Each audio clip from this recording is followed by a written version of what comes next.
Hello and welcome to another edition of Behind Enemy Lines here. In fact, the last edition of Behind Enemy Lines here at the Hawks Nest. And we have one of my fellow cohorts, compatriots here from the NFC West Weekly Roundtable, not to mention his own channel here on YouTube, Jake Ellenbogen. I can't say your name sometimes, man. I guess you like walking last night, I suppose.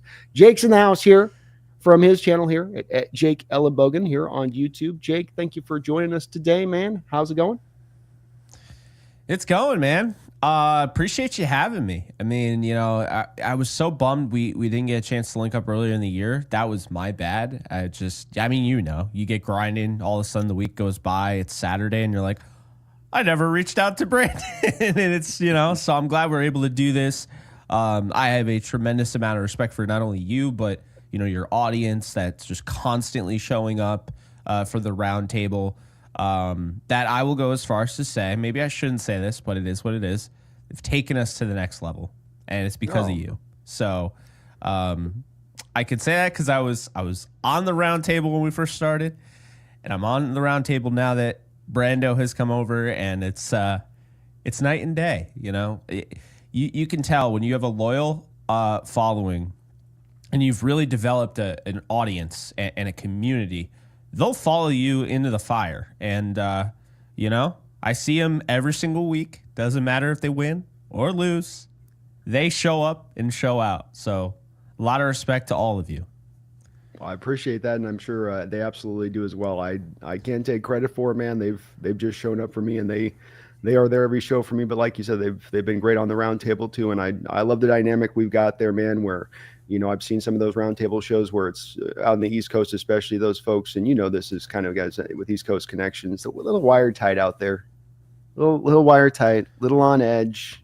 You know what I mean? A little bit of that, just a little bit too much. Like not trash always talk type deal. Yeah, just trash talk instead of using brains. Like if I'm the loudest, then I don't have to think at all. And I get a little bit of that when I listen to some of that stuff where I'm like, it's kind of the vibe.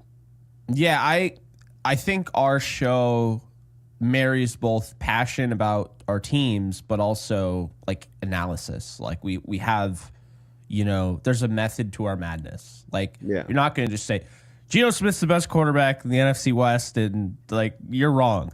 You're going to explain why Geno is being, underrated or it's unfair. And you've done that, and you've done that in a way that's very articulate, where my audience has even picked up on, like, Brando might have been right on Geno. And I think that's the thing. It's not just Geno Smith, but just those different tangents that we can go on and those conversations that we can have. It's a reminder that we're not just Seahawks, Rams, 49ers, and Cardinals fans. We're also football fans, and we're knowledgeable about the game, where it's at, not afraid to talk about the officiating, not afraid to talk about, some of the different dynamics across the league, how things are changing. So, I mean, I told you guys, I'm dying to get together and do that show every Tuesday. It's just such a blast. I agree. I have a lot of fun doing the same way. And to me, it's so much of an interesting conversation when this is always going to be there with the rivalries and the stuff of being in the division. That'll always be there in the background, even when you're having these conversations, but it's just so much more funner when you get into the depths of this stuff, because football is so interesting in that way. It's unusual as a sport where it has so much more to that than other sports, where most sports, especially this day and age with a lot of these, what you see is what you get. I mean, baseball with the three good conclusions, basically, when it comes to at bats now, and how analytics has skewed that sport in so many ways, and basketball with its 3-pointers. It's just, this is a sport that's on the other end of that scale, and I love that about it. Yeah, I absolutely agree, and I'm glad you brought up. I mean, I cover the Yankees, and I can already tell you, we've taken kind of a push to, analytics are in it, and we can't get rid of it, but there's still old school baseball, analysis to be had, and you could marry the two.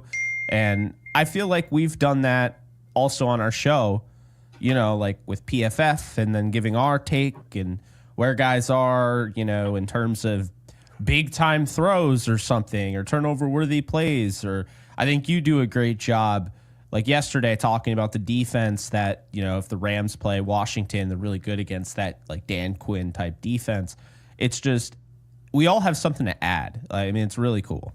Yeah, you come away learning something. You're not even coming in there to just preach. You're learning something from all of you guys. I absolutely do every week, and it's gonna be a lot of fun coming this off season. I can't wait till we get into the draft coverage, bro. Oh, I'm I can't wait. 70 I'm 70 deep, man. I'm knocking out Wow. 3 a day right now. So I get up to you about usually about 3:20, 3:30 by the time we get to draft. So I'll have a good idea on these guys, and so it's gonna be fun. Everybody's going week draft, but it's not gonna be too bad, man. I'm telling you, it's not. Everybody's going. It's just that blue chip stuff people get caught up with. There might only be 6 blue chippers, but it's got some.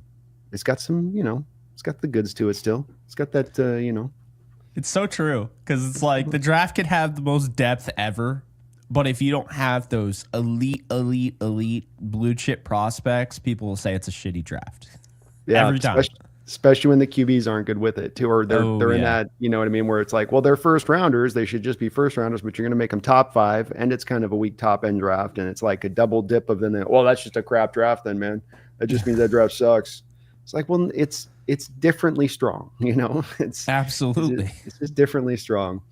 Well, let's kick off to this game and get a little bit in this game. And we're going to, folks, keep this a little bit high level today on kind of how we draw this discussion out, because this game's obviously one that's not going to really count for much in the grand scheme of things. The Rams have this division, and they're basically running out their JV team this week. So, it is what it is with that. But I guess the first thing that I would ask for you as a man of, I know, utmost confidence in your team, how much confidence you have Jimmy Garoppolo can take this team to the promised land this upcoming week?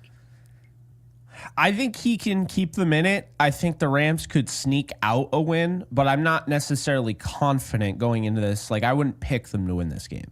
I think that they are going to. This is going to be a game that goes down to the wire, and I just think when you're playing your B team, I am not going to disrespect Seattle, who barely lost this division, as a team that's going to lose to the B team. Like, I'm not that. I know some people are like, oh, yeah, it's Jake. He's just going to come and rant about the Rams.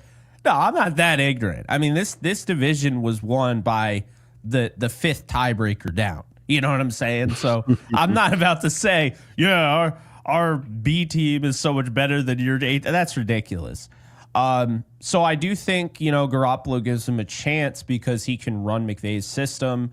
A lot of why they went with Garoppolo over Carson Wentz, which Brandon, I got to say I disagreed, but a lot of the reason why they went over, they both were paid the same. Of course, the 15-1 team chose Carson Wentz, just saying. But Carson Wentz can give you that off-script stuff, but I think McVay was looking for a guy, if Stafford goes down, I just want a guy that can run my offense. You're going to have Puka Nacua, Cooper Kupp, Tutu Atwell, Kyron Williams, Tyler Higbee. I just want you to play within the confines of my system, because at this point we're on, DEFCON 1, or I think that's the worst one. If Stafford goes down, right? So that is the thing there for me, is that I think Garoppolo, they felt he could run the offense the best. McVay has always complimented him. Obviously, he led the Rams to the Super Bowl in the opposite way. But all jokes aside, Garoppolo is a system quarterback. And if he can, get back to where he was in 2019, 2020, I mean, he wins football games when he plays within the system, and he has the, I guess the supporting cast in front of him. And unfortunately for him, and this is why I don't think they're going to win, is that Brandon, he's also going to have the B team offensive line. This will be like a preseason game, and the Seahawks are trying to finish the season strong. They got a rookie coach. If people think they're going to mail it in, I mean, that sets a really bad tone for next year. And, it's always sprint through the finish line. Don't just, pull up to it. And you go back throughout history and you look at the teams that are most likely to do something the following year, whether they made the playoffs or not. It's always, not always, but almost always, it feels like the teams that finish and sprint through the finish line at the end of the season and they get some big time wins. It's why the whole playing for pride thing, I think there's a negative connotation to that. Like, oh, they're just playing for pride. But I think when you have a young foundation like the Seahawks do, you have a young head coach and it's a new regime, I think it sets the tone, if you're able to win that 9th game here, that's a big deal, or you know what I mean? So, I do think, or 10th game, I think it is. So Yeah. I do think it's a big deal to say, hey, I had double-digit wins, and almost any other season I would have made the playoffs. Well, this next year, we're going to be even more hungry. We're a double-digit team that didn't get to the playoffs. There's going to be, hell to pay, essentially. So that's kind of how I see it. And Seattle can't look at this. If they win this game, they can't minimize this win, even if the Rams are playing, their backups, because the last time these two played, this went down the wire. This was overtime, So that's how I see it. I just think, I think Garoppolo can give him a chance. I think Seattle has too much talent to go up, to have your B team. Could they pull off a win with a blocked punt here and a bad turnover here? Absolutely. But I think some fluke things would have to occur for them to do that. I'd probably say Seattle wins this game, especially with the backups in the secondary and really talented receivers. I'd probably go 34-20 is what I would say. Yeah, I think that they're going to be motivated. To your point, I think it's a good point about finishing strong. It might not seem like a big thing, but I'm a big believer in not ever leaning into a tank mode, and that doesn't accomplish anything. That doesn't help teams to go into that mode. It's something that fans like, but I just don't think it's good for teams. And that there's something to that, having your spirit energized in that way as you go into the offseason to really feel like you're building on that momentum. Though they have a lot of very strange and important decisions to make this offseason about how strongly they push for next year in that way. And I know you're a confident man on this Rams team. You've been at times a guy feeling like once this team gets to full health and they're ready to roll, felt pretty strongly they could push for a Super Bowl, not wrongly so for in this offseason, but from where you've been at this year and that strength of confidence, do you find yourself now as you go into this playoffs with this Rams team? It's weird, man, and I might regret it, but I really do think as long as they stay healthy, they're going to the Super Bowl. I think that the championship pedigree there matters. I think having Stafford, last year they don't play him week 18. There was some scrutiny. Oh, he's going to be rusty. He plays one of the greatest games I've ever seen him play against the Lions. They should have won the game. They didn't. It happens. But you get that home playoff game. Well, now I have to imagine if I'm this high on this team and the way the defense is playing and how you have these star, products and Puka and Kyron and the guys on defense and, Verse and Kobe Turner and Braden Fisk and all these guys, it's like I have to assume they're at least getting the divisional round at that point. And I mean that whoever they play, I feel really good they're going to win. I still think, like I said yesterday on the show, I still think Washington presents a tough matchup with that Jaden Daniels dynamic that I just don't want to sleep on. And looking at the Lions, well, they have, 20 plus guys on IR, and there's still a chance the Rams don't play them because I have them losing this game. But if Tampa just absolutely, craps the sheets against the Saints, then the Rams would still have the 3rd seed.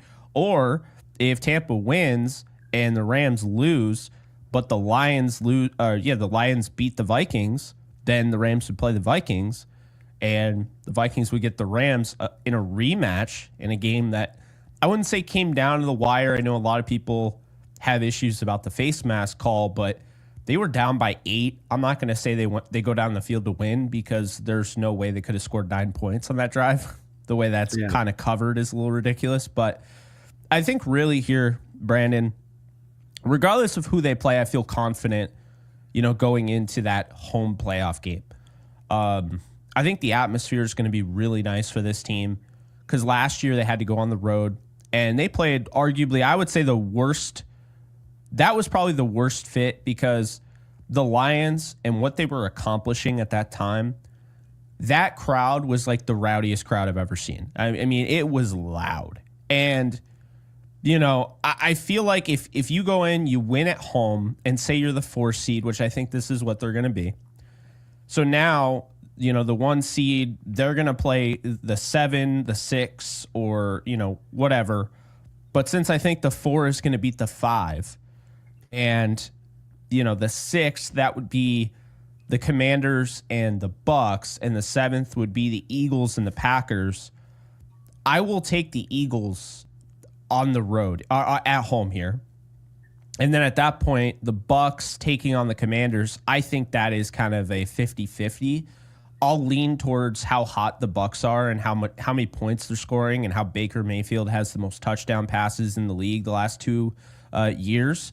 I like the way they're playing. So if I'm doing that, I'm going with all the favorites, all the home favorites. Then the Vikings would be hosting the Rams, and the Eagles would be hosting the Bucks. And if that's the case, then the Rams could get to the NFC title game without playing in the open air element environment. And I feel like that's their best path to the Super Bowl. And then at that point, while I am very high on the Vikings, I'm very high on Sam Darnold. I've already seen that the Rams can beat them when they're not fully healthy. I know they did get Puka and they did get Kupp back for that game, but the offensive line was still missing some key pieces. Secondary wasn't the secondary it is right now. Defense wasn't the way it is right now. So I would have to imagine that they would have a shot in that game. And it's in the dome, so I like the Rams offense in the dome more than obviously the open air. And at that point, then you go to the NFC Championship game, if that happens, and you're either playing, the Bucks or you're playing the Eagles. But there's a chance, if the Bucks upset the Eagles, then you'd be going to the open air, but you'd be going to Tampa instead, where you've already won a playoff game before against Brady. So I think that there is a pathway here. And that's not, including the fact there could be an upset. The Packers could win maybe in Philly and kind of flip everything on its head. I just think the best quarterback in the NFC, the most talented, he might not have the best stats, but I do believe that to be Matthew Stafford. And I think that gives them a real fighting chance. But then you look at the other side of the coin on the AFC, and I don't think there's a team in the AFC, since I watched this team go toe-to-toe with the Buffalo Bills, and I think they're the best team in the AFC. I don't think there's a team in the AFC that I'm concerned about. Because if you get to the Super Bowl with the way they started, I'm good. You know what I mean? I would obviously want them to win, but at that point, I'm not panicking. To me, you gotta at least get to the NFC title game for this to be a successful season. I know that sounds harsh because my expectations were the Super Bowl before the season. Injuries happened, I get that.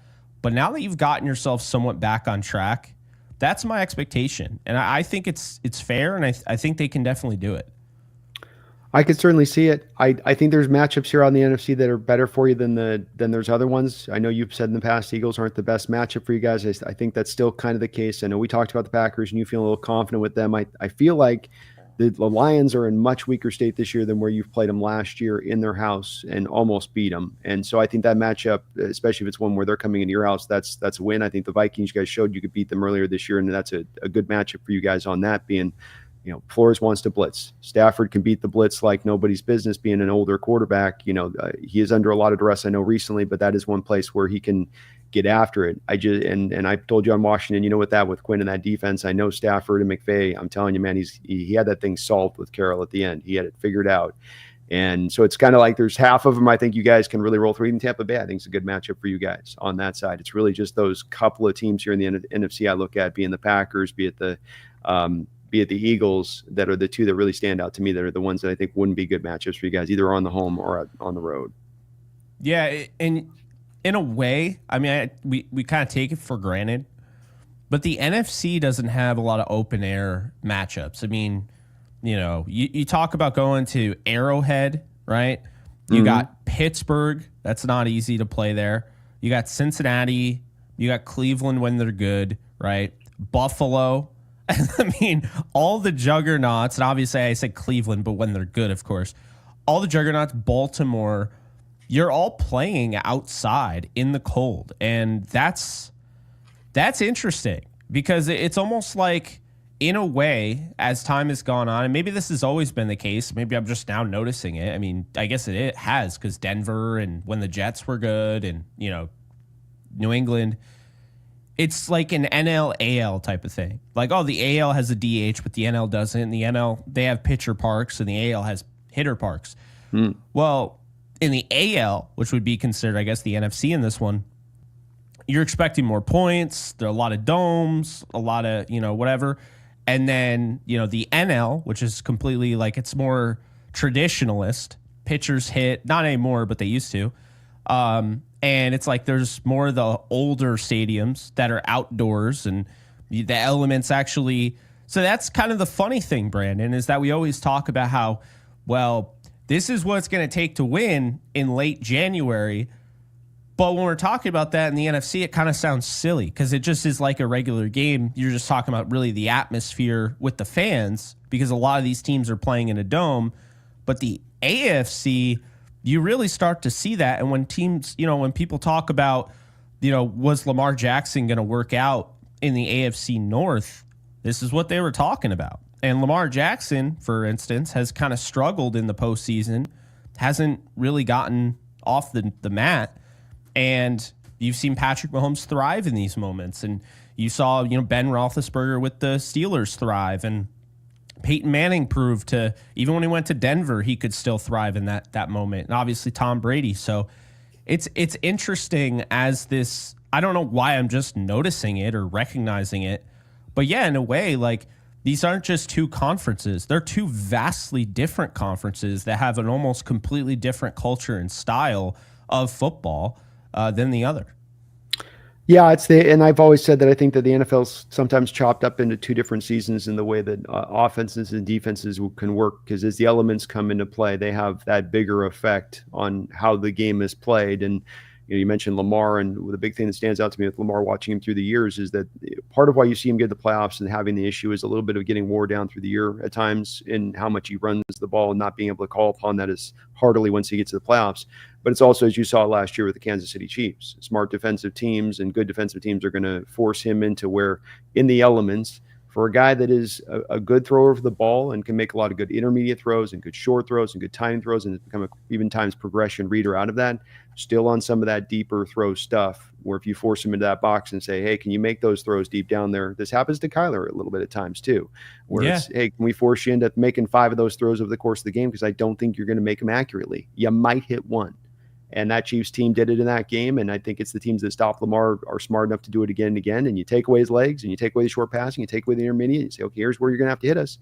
And he's not proven he can do it in the playoffs. And it remains to be seen with him, quite frankly, as matter however good he is in the regular season, if he can get that done. Because those elements, man, you're right on that line when it's warm and nice and everything's good. Now you got to be perfect in those elements on those throws. And that's going to the guys that are the arm talent. I've always liked Lamar, man, but I've always thought that he's not naturally the most natural pure thrower when he drops back there and the way that it comes out. And, it's good. It's not that he's bad. I mean, the guy's production is amazing. He might be the MVP, but we're talking about playoff football. It's kind of a different brand of football when you're playing outdoors. Again, back to your point on that. No, I agree. And I love Lamar, but I do think like the last year I've defended him constantly and just seeing him come up short the way they did. And then, people making it all about, well, the ball got punched out. It's like, I don't care. It shouldn't have come down to that. I thought there was an opportunity there for the Ravens to kind of take over that game and really run roughshod of the Chiefs. I think multiple times they had that chance and the momentum just kept getting stopped. And then, now we look back and I think it was Zay Flowers that, the punch out there. I don't care because I don't think it should have been that close. I think Lamar definitely didn't do enough in the postseason. He hasn't done enough in the postseason. So hopefully, this year's a little different. I'd like that, but yeah, I do think though, if like say the Chargers were to just play their ugly style of football, I mean they've let it rip a little bit more as of late, but if they were to play their ugly style of football, and say because they're not gonna have a home playoff game unless they end up playing against, I think they're going to be like the 6th or the 5th seed, and they'd have to play against Denver or somebody like that. But I mean, if it were to come to that, it'd be really interesting because if they're able to play inside, I really like the Chargers' chances.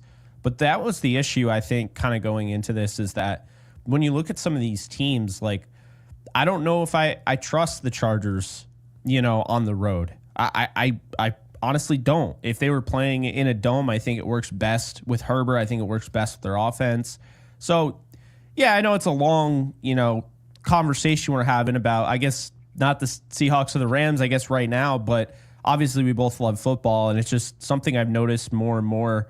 I think the elements, and maybe it took the Jets game for me to really realize, because being at that game and how cold it was, it's so different on TV when they're like, yeah, they're playing in the cold, and you don't see the snow, and you're like, yeah, they can move around fine. And then you're actually out there, and like you feel your face like freezing. You can't even talk, and you can't move. And you're like, it reminds you like, yeah, these guys are built different. But even still, that can impact a human being, regardless of how crazy athletic you are.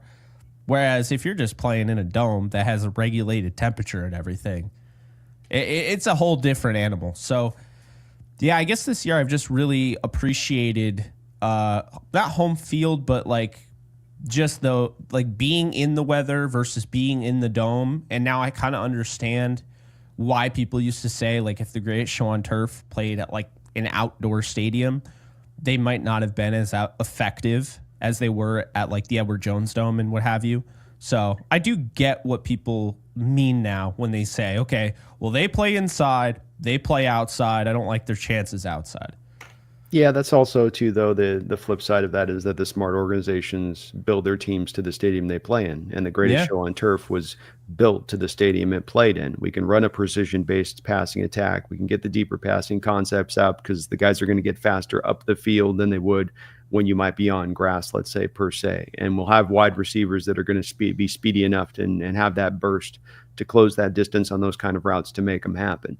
And so it's the same thing playing outdoors with Buffalo Bills. Why you got a big, meaty offensive line rather than a San Francisco 49er offensive line with guys that move in space and are all over the place as far as hitting reach blocks and whatnot? Well, because if the elements get down to it, you need a trash can full of dirt that's going to move another guy that's going to be less weight than he in a snow-like situation.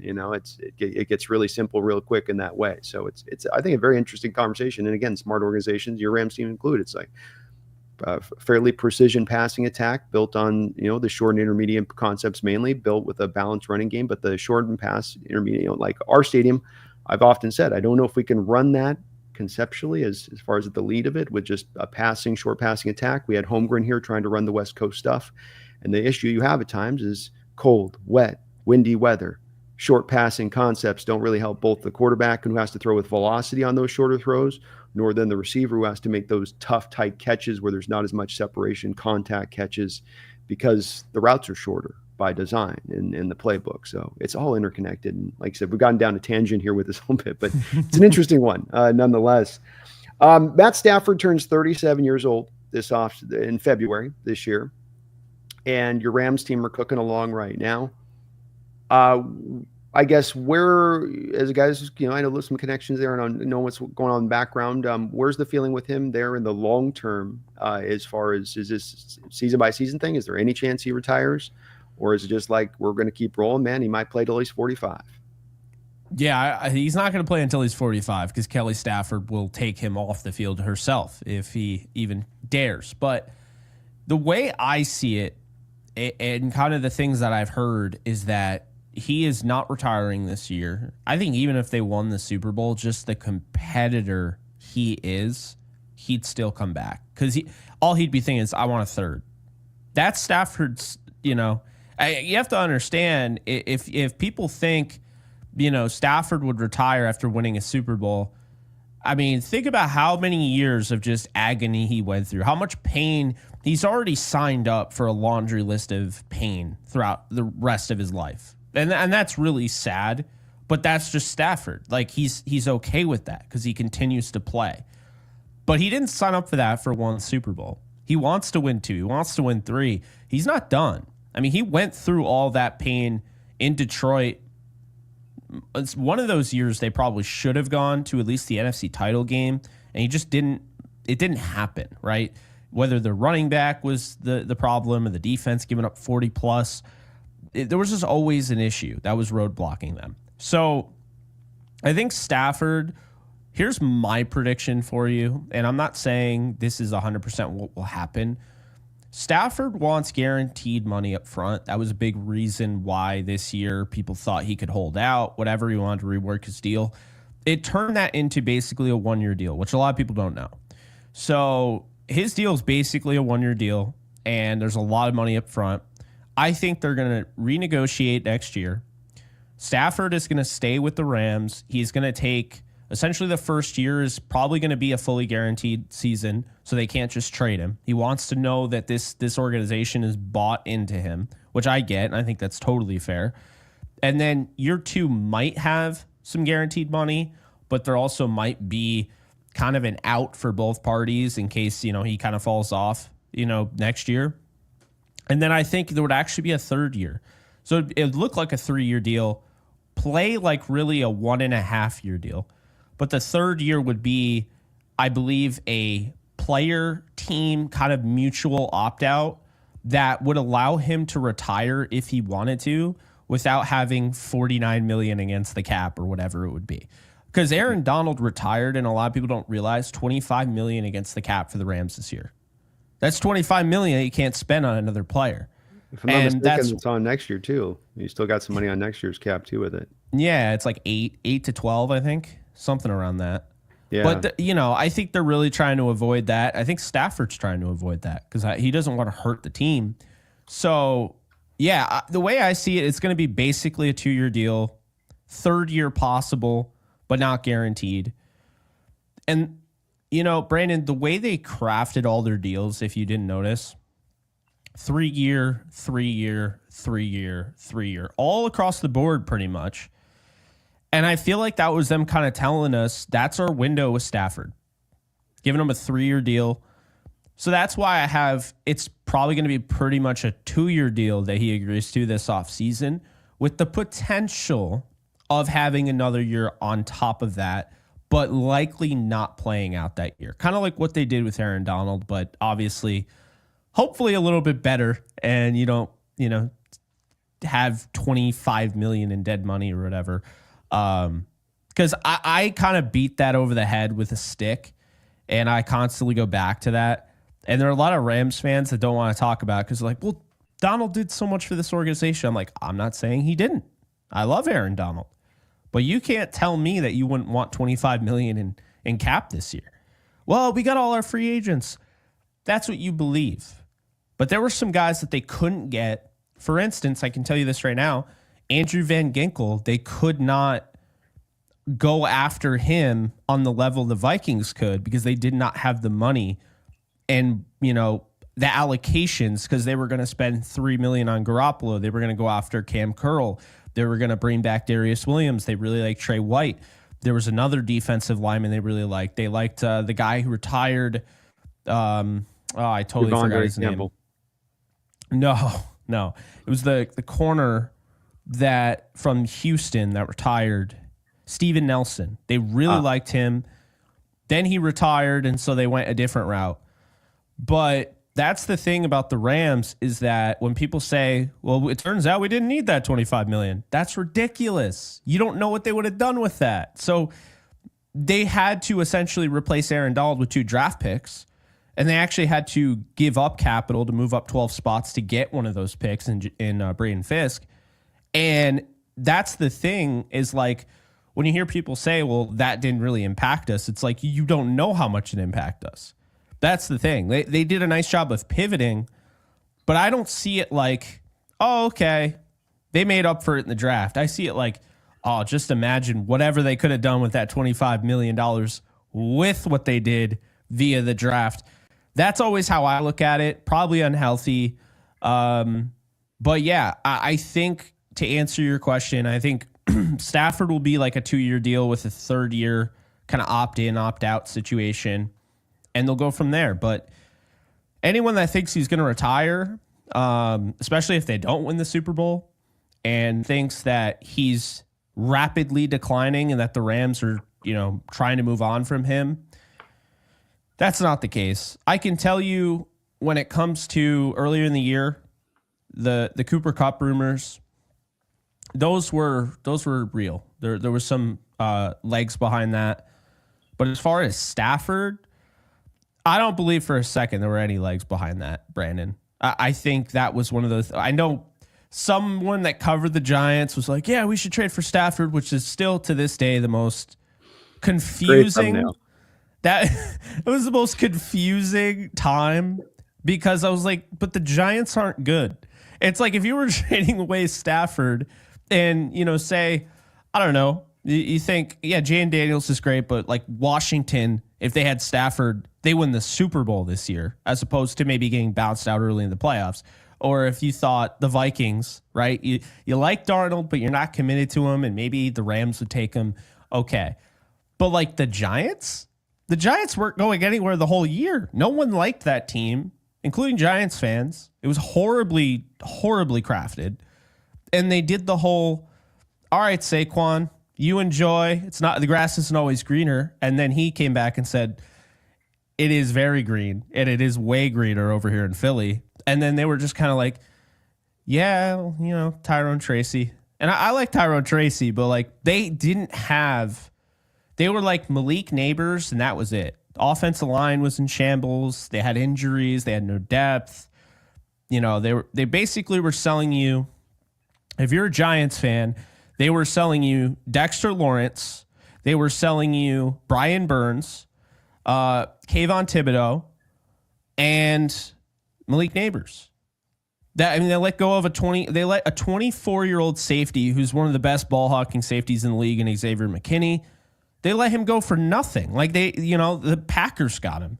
And I mean, I don't know how you let a player like that go, but yeah, the Giants were horribly crafted. And so I don't even know how we got to the Giants, but the Stafford thing. But yeah, that was one thing I didn't understand. There was no dots to be connected. I think the one fit that would have made a lot of sense, because I think they could have been better than they were this year, the Colts. If he went to the Colts, he had the weapons, he had the offensive line, he had Jonathan Taylor, defense was solid. They could have done something with Stafford. They really could have, and they were one of the finalists to try and acquire him from the Lions back. So they absolutely would have been interested, but Stafford was never available. No, and it's I think that it's good for him and good for the Rams that he's going to stay there. That's probably ultimately the best for him, is for possibilities of going out in there and winning any more Super Bowls into the future. And so it makes more sense to me that they weren't really doing. I think the Cup one makes a lot of sense, especially as you look at him now a little bit diminished, almost kind of like they were selling the goods right there as the bread was starting to maybe mold a little bit, and see what they can get for it on the other side. Quick question on this one, and one that I've definitely turned over, and from the perspective of being a person that wasn't a believer in that Stafford was going to be your guys' messiah there to the Detroit Lions. So I've had some crow on this one, but then it has gotten me thinking in retrospect and watching him play there with an organization in the right direction at this point. No, Detroit's got it right now, but for years they were a joke. How many Super Bowls, if he's drafted day one into Green Bay, how many Super Bowls does he win if he comes in, much like Aaron Rodgers did at the same time, or just throughout the time Aaron Rodgers was there, basically almost overlapping these two guys in their career as far as when they kind of started around the same point? How many we know Rodgers got himself one. From your perspective, watching Stafford play and what he's done for your Rams organization, how many does he get with the Packer team rolling through that same time period? I think he gets more than one. And I think Rodgers is the better quarterback, but I think Stafford is the more clutch quarterback. I think Stafford, you would have the conversation that you had with Peyton Manning versus Tom Brady. I think Peyton Manning was the better quarterback in the regular season, but when the lights got really bright, Tom Brady came through, and you would want Tom Brady to lead you down a 2-minute drive. There's not a quarterback I would take over Matthew Stafford on a 2-minute drive. I wouldn't take Tom Brady because I already know Stafford can do it. Like, why would I want somebody other than Stafford doing it when I watched him do it all throughout that Super Bowl run? And the thing I find funny is that a lot of people will say, yeah, the Super Bowl run, and they bought the team, and it just makes me laugh because Von Miller barely played that whole year. And, he gets ready to go at the very tail end of the year. He sat out the first couple games. Odell Beckham Jr. wasn't wanted by anybody other than the Packers when he was cut. So he was cut. They didn't go out and buy him. He was cut. And they needed Eric Weddle to come out of 2 years out of retirement to fill in a role in the safety room. They were starting Troy Reader at linebacker. Ben Skoranek was taking meaningful snaps at wide receiver, right? This wasn't a bought team. And the reason I said that like there actually there's a point to this, is that Stafford had to overcome a lot more than people realize. I remember that report coming out. I think it was Diana Rossini, but I can't be certain. Right before the playoffs, they're like, yeah, Stafford's 65% healthy. He's dealing with a shoulder. He's dealing with a neck. He's dealing with a back. He's dealing with an arm. He's dealing with a knee. Like, they were saying, like, he is just totally banged up. And after that, well, one, the Super Bowl odds for the Rams went way down after that report. But two, people were already casting him off. If you go back and you look at some of the first take and all the other takes that they had, whatever, a bunch of the media people had. I mean, I made a reel about it after they won the Super Bowl and just called them all out because I thought it was hilarious. They're like, Kyler Murray is going to go into LA and he's going to beat down the Rams. Well, no, I mean, there was a beatdown. It just wasn't Kyler Murray doing it. 38-11, Rams win. Then he goes on the divisional round course. They go to Tampa because a lot of people forget the Rams had the 4 seed that year. They didn't have the 3, 2, or 1. They had the 4 seed. And they go to Tampa, and all the talk was throughout the week, he can't beat Tom Brady. There's no way Stafford's going to beat Tom Brady. He can't win a playoff game. Everyone forgot about the Cardinal game and how confident they were in Kyler Murray, and they covered it up by saying, they're the Cardinals. That's not really a playoff game. So then they go into Tampa. They go up 27-3. Cam Akers fumbles the ball twice. One time in the red zone, one time in his own 20. Then you have Cooper Kupp fumbles at midfield. And then there's a bad snap that goes over Stafford's head. And all of a sudden, Tom Brady is trying to literally come back from not 28-3, but 27-3. And they come back and they tie the game up. Stafford still led the Rams down the field to kick the game-winning field goal. Despite all that happening, he was able to finish that out. He knew everybody knew if they went to overtime, Bucs were going to win that. There's no chance. You're going to have the crowd involved. You're going to have Tom Brady. They got going. You gave him life. Rams had no momentum going their way. Stafford led them. And then they're down by 10 in that game against the 49ers. A lot of people forget that. There's a perfect touchdown pass thrown to Ben Skoranek that he just drops. There's not a guy within 30 yards of him. Just drops it in the middle of the end zone. Huge pass that Stafford made, dropped. Then you have, some things happen where, your tight end goes down in, Tyler Higbee. So now you're dealing with Kendall Blanton at tight end. And then he steps up. And then Stafford leads them to that win, Cooper Kupp and all of that. Then they go to the Super Bowl. And Stafford, again, while he's not better than Aaron Rodgers, I don't think Aaron Rodgers beats the Bengals. I don't. They came out of the half. So Jesse Bates had an interception in the end zone because Van Jefferson didn't jump up to play the ball. Stafford gave him a shot, didn't jump up to play the ball. You go into halftime, hadn't just thrown a pick, kind of down, feeling like you just kind of gave the Bengals some momentum. They come out and they throw a bomb to T. Higgins to start off. We're not going to talk about how the blatant face mask on Jalen Ramsey. I still don't know how nobody saw that. But T. Higgins scores an 80-yard touchdown. And now you're like, oh, the Bengals have all the momentum, right? And Stafford doesn't have Odell Beckham Jr., who went down. He doesn't have Robert Woods, who tore his ACL way before the playoffs.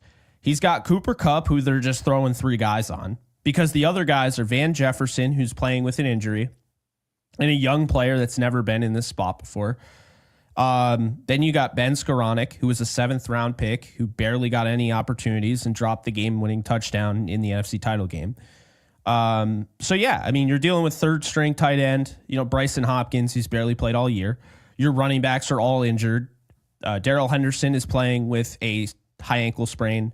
Cam Akers was coming back from that crazy Achilles tear, and Sony Michel, So there's a lot of things that Stafford was going through, and yet he led them back in that game when all the momentum was pushed towards the Bengals. And that, to me, Brandon, is why, while Aaron Rodgers is more talented and he was more mobile and, he's just a better quarterback, statistically, all of that, I would take Stafford over just about anybody when the lights are bright, when it's a 2-minute drive, and you need to win the game. And sure enough, that no-look pass, we talk about it all the time, well, we don't talk about it enough because we talk about Patrick Mahomes throwing a incomplete pass, throwing it away with his left arm more than that. But I'm just saying.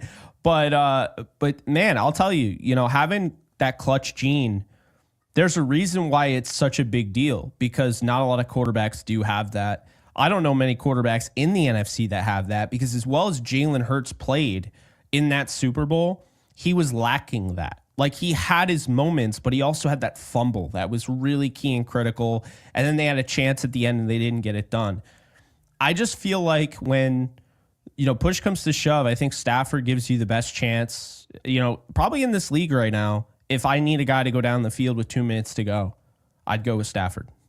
He's very clutch, and I'm not even so sure. I know Rodgers will be more prolific and more productive, but it's just it's the difference to me, and it's really as much a learning thing there with this as much as it is the elevation of Stafford. Is just this is to teach you a little bit about supporting casts, not just supporting casts like we talk about on a minute level as far as individual positional groups, but also those franchises that are well run and well coordinated, and a quarterback coming into that environment set up for success versus one, let's say, maybe set up in an organization for failure through a lot of his career, and the differences of that. And it stands out to me as I look at these two QBs, especially as they've aged with time and we've watched them as leaders and seen who they are behind the scenes on this a little bit. One a diva, one I would not say is at all a diva. And that's probably a bit of standing out in this too, on the, what drives to Super Bowls and what does not, just from, my standpoint of it. But yeah, it's an interesting direction your Rams has also taken this offseason as they came into it. And let's get to a couple of donations. I do want to ask you a little bit about offensive line, because this is a thing that's pressing here with the Hawks, but I'm behind on a couple of those donos. So let's catch up on a couple of these. Dave Barclay, thank you for the $2 donation. Says, too bad mofos who don't have to deal with Lyle. Poor Dave out there, man. He's sounds like you're getting another season of the Lyle man, and at least one more minimum. And boy, was Lynch mad up in that press conference the other night. Yeah, they got a great thing. Like caught him in a pure, raging out former NFL player in the press box, general manager face. Did you see that shot of him with the, I didn't. Oh, it's a great shot. It's epic. It's like you had Gronk or some AI image that you had to make it of. Show me John Lynch in the press conference losing his crap. And it was a complete moment. And you're like, John, guys, you're out of this. What are you so mad about, bro? Like, they're going to check out at that point. Come on. But thank you, Dave. I appreciate you, man. Very kind of you. It's good to see you in the house too, man. Nick Biondo. I'll just go Nick. Nick, thanks for the $5 donation. It says, fellow Rams fan and Yankees fan here, just joining now, but I think this is winnable based on the offensive depth pieces getting reps early in the season. I like that. I do like that because basically he's saying if Tutu Atwell and Jordan Whittington start, those were two of the starters earlier in the year when Kupp and Nakua were down. At the same time, those depth pieces, we're talking about the offensive line. And people were getting on Joseph Noteboom playing right tackle. He's definitely going to play, and he struggled. You're not going to see Bo Limmer. You're not going to see Avila. You're not going to see Alaric. You're not going to see Kevin Dotson. So it might be hard to run the football, especially against a good run defense. This is the Blake Corum show. They already confirmed that Blake Corum is going to start. We're going to see Cody Schrader, the running back that the 49ers cut. The Rams scooped him up, put him on the 53 the whole year. So, yeah, I like where Nick's head's at. I just don't think they're going to win this game. Certainly is possible. And look, the Rams have had the Hawks number recently. I think you will have in particular, first you have Geno motivated. He's got $6 million on the line on the offensive side and incentives in this game, which so he's going to be trying to push the ball on that side and make sure he hits those markers. And then defensively, you have a bunch of guys that are both trying to probably make sure that they're going to stay here within McDonald's scheme in the long term versus other guys who might be trade possibilities that want to put their best foot out there this offseason that are not maybe fits for McDonald's defense. Even a guy like Leonard Williams, who's kind of just subtly in a little bit into the defensive player of the year discussion. I think he's had, Jake, in my opinion, the second best season for a defensive tackle in Seahawks history. And the best one ever was 92 with Cortez, who won a defensive player of the year that year. The only guy I've ever seen eclipse what he's done this year from the defensive tackle position. I know you've seen some great A seasons out there with Donald.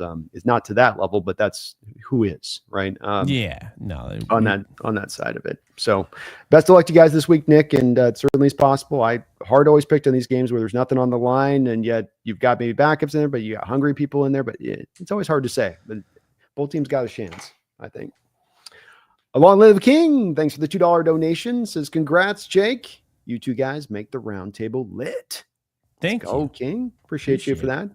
Very kind of you. And he's also got a question here with another donation. Thanks for that. Says, what do the Cardinals need, Jake, here to be serious contenders? I think they need another offseason. And I was saying this to Mike. And Mike even alluded to it last night. He's just like, I just got way too excited. And I look, Cardinal fans had every reason to get really excited. They go toe-to-toe with the Bills in a game that they could have won at the end of that game to start the season on the road in Buffalo. And then you blow out the Rams 41-10, and it didn't really matter about the injuries. I mean, just anytime you blow out a team, but you blow out a team that had expectations to potentially go to the playoffs before the season started. I mean, I had them going to the Super Bowl, but a lot of people had them even stealing the West. Like, that's a big deal. And the Cardinals played a tough schedule, and they did well in those games for the most part. So I think it goes to show you. I mean, you get another offseason, $100 million, in cap. You already have, potential superstar wide receiver who's apparently a bust now, Brandon, because he didn't have 1,000 yards. Have you seen that? Ridiculous. With these takes, absolutely ridiculous. So you have that. What are we doing here? What are we doing? Yeah, I know. You wouldn't take Marvin Harrison Jr. for, he only had 820 yards and 7 touchdowns. You're an idiot. Anyway. You keep using that term. I do not think you know what that word means. I think that they do need to add another wide receiver. I think this needs to be the last year of Kyler Murray. If he doesn't get it done, to Mike's credit, if he doesn't get it done, they don't win a playoff game. They need to move on from Kyler. I do. You get Raiders eighth. You get the Raiders 8th overall. So I asked this to Mike last night, but I didn't ask you. 8th overall pick. The Raiders offer it to you tomorrow for Kyler. What say you? Well, I say yes, and then I go after Sam Darnold. There we go. Because is Kyler better than Sam Darnold right now? Well, let's take Sam Darnold off. Okay, that's easy. No Sam Darnold option. You're just going into the abyss without an answer necessarily, but it's a deal that's on the table for you without an answer. I still do it.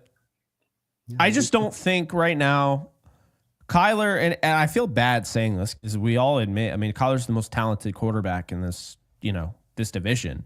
Mm-hmm. Just because you can say, well, Stafford can make any throw, and, Brock Purdy, he's mobile, and we saw what he could do last year.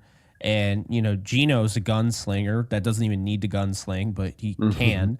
But Kyler has it all. Like, he's got the crazy arm strength, the ability to throw on the run, the running ability. I just think Kyler lacks that clutch gene. I just have not seen it. You know who has it? And you might be surprised for me to say this. Bryce Young has that. I've seen it. Bryce Young has it and Kyler doesn't. What does that tell you? If I was Arizona, this is what I would do. I would trade Kyler if that opportunity was there. Trade him to the Raiders, get the 8th pick. And maybe more. Who knows how much it would cost. But probably only a first rounder because that's a big contract. And he hasn't proven anything. So you get the 8th overall pick. You pick the best player available. Don't even fret. I'm not picking a quarterback. I can tell you that. Then I look in free agency. I go after Darnold. If he's not available, I'll tell you this right now. The NFL is begging to have this whole kind of, I mean, it's for a while. It's been this way. I mean, Geno Smith, his resurgence, now Sam Darnold, Baker Mayfield. I'm telling you, Zach Wilson can do that. He's got everything that you need. He just needs to be coached up. I think Drew Petzing could actually get the most out of Zach Wilson. I would take a flyer on Zach Wilson. I would. And, does that mean maybe you go out, you get Jameis Winston battling Zach Wilson in camp or something like that? Maybe. But if you do that, then you keep your quarterback costs low. And you could do what the 49ers did with Brock Purdy's rookie deal. The Rams did with Jared Goff's rookie deal.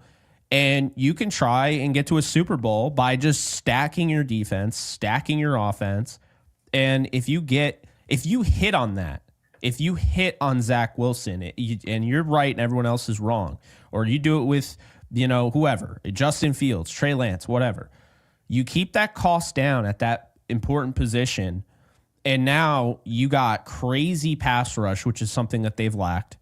You can spend because you have over $100 million to spend this offseason, and you could be a problem. And I just think people need to look at the Commanders as inspiration. If you think you're down in the dumps and you got no chance, the Commanders went from having the worst ownership in professional football, maybe professional sports, to now they're in the playoffs with a rookie quarterback. So you can turn things around. I think Gannon has the culture there. And I think, their GM, who's totally escaping me name-wise, he's not afraid to make moves. No. Yeah, I can't remember his name either. Yeah, I know. I've heard Mike say him over and over and over again. I can't remember his name. He's got a forgettable face too. It's like you see his face and you'd never like that. Oh, that's the Cardinals GM? Yeah. Yeah. And like, I don't know where he came from. He just became the Cardinals GM overnight. So you're like, oh yeah, he that did. guy. He just sort of appeared out of either. But I like Drew Petzing. I think he's a good offensive coordinator. I think he deserves a lot of credit for what they did this year. And I think having a guy in James Conner, you already drafted Trey Benson. Michael Carter's giving you something to feel good about at the end of the season. I mean, James Conner is the heart and soul of that offense right now, and he's a leader. And so I think if you have that and you give that to, say, a young quarterback in Zach Wilson, I know people laugh at it because they've already just chalked him up, but people did the same thing with Geno. People did the same thing with Sam Darnold and Baker Mayfield. I think the NFL is trying to tell us something. I mean, this carousel is real. This quarterback carousel comes around. And I think there are players that have that. It's not everybody. Like, would E.J. Manuel have done what Geno Smith did? Absolutely not. He didn't have everything that Geno Smith had. Josh Rosen do what Sam Darnold did? Absolutely not. But Zach Wilson has the tools. I covered the Jets for a year, and I remember watching Wilson and thinking, there's something more here. This is an organizational problem. This isn't a Zach Wilson problem. And I said that they should stick by him. And I felt like when they got Rodgers, that was the end of it. I didn't feel like Rodgers was going to groom him or anything like that. People were like, oh, it's going to be so great. He's going to sit behind Rodgers and then he's going to be. No. When they got Rodgers, I was like, Rodgers is going to tell them to get rid of him. He's not coming back. And sure enough, he went to the Broncos, which also wasn't a great situation because now he's sitting behind a rookie. So his confidence is rock bottom right now. So I think because of that, he's going to be really cheap. I think the Cardinals could do something with it. I do too. I think as well, they're in a position that just stands out to me is a little bit similar to where the Hawks were 10 years ago and having money to spend and also an option to go cheaper at the quarterback. I think that the way we look at quarterbacks is, to your point, in this broken, not from fans' basis, but front offices. And I think also once you start giving a guy the kind of money they've given Kyler, the question has to be about how he's elevating the surrounding cast around him, not how the surrounding cast elevates him per se. I look at a guy like Dylan Gabriel has played a lot of football, small guy. So is Kyler. He can't execute 90% of what Kyler Murray can do in that offense right now. I mean, or somewhere in that neighborhood. And then you get a guy like Wilson that you get in where you have him duke it out with the best man win in training camp and then build the rest of that super team around it. And cannot that super team carry it? Everyone says it's the quarterback. It's all about the QB. I get that. I understand this is where everything's at. I just wonder if there's not a market opportunity here for a team like the Cardinals to potentially drive this a different path than so many other teams who just make it all about that QB. And it's you have to have the QB. You got to spend that money. And hey, we won a Super Bowl 10 years ago, spending less than a 1% on our quarterback was what the cap was costing at that time. And was Wilson really good? He was, but he wasn't prime Wilson in 2012 and 2013. So and maybe I'm a little bit too captured by it, Jake, but I just wonder on something like that when I watch Kyler, because I think, clutch gene or not, he was at his best this year when they kept him to 30 attempts or less. And if, again, we come to that point of it, kind of tells you something there on that. And his height limitations, as good as his talent is, he ain't growing 4 inches tomorrow anyway. No, and also, I mean, you see the negative side of how athletic he is and how it gets him into problems. I mean, in that Rams game, Mike said that was one of the best games he's played. I understood what he was saying, but at the same time, how many of those sacks did he have? I think he had 4 in that game. How many were of his own making? I would say they all were, because he gets himself in the most unathletic positioning. For a guy that's so athletic, It's wild. How is a quarterback going head over heels, quite literally, on a football field? It blows my mind. It really does. And to your point, if you have to keep his snaps and his passes under a certain threshold, I'll just go out and get somebody who's cheaper. So I've always defended Kyler because I think for the first time in his career last year, he was actually playing NFL football. They were having him pretty much play a college style offense, not making really the reads. Everything was kind of just, just go out there and do whatever, play backyard football. I felt like this year, like Petzing was trying to get him like really acclimated into an NFL style offense. Yeah. And I think we saw some good, we saw some bad. But the problem is he ever going to push himself into that top 10 quarterback mark? And if he's not, then is he worth top 10 quarterback money? And the answer is no. So, I think, and we might be biased in this because I watched Jared Goff rookie deal go to the Super Bowl in 2018. You watched the Russell Wilson, Super Bowl. But at the same time, we've seen it now in those ways. We saw it work Brock Purdy in the 49ers. It works. You can't tell me it doesn't work. If you find the right guy, and you don't even need to find the right guy. There could be 5 guys that could fit into that mold. But I think it's worth taking a flyer on Zach Wilson. And like you said, maybe drafting somebody or signing a key veteran and having them duke it out in camp. I know that's not everyone's preferred choice. I think a lot of fans would just rather have their starting quarterback, and I know the content creators of the Cardinals would prefer a battle because that gives them more to talk about. But it does, but it also gives them that ability too, where they're not married to a long term. So it's a 1-year thing where you're also on a bit of this, looking at the situation, going, look, we'd like to replace Kyler, but there's not really a replacement for Kyler.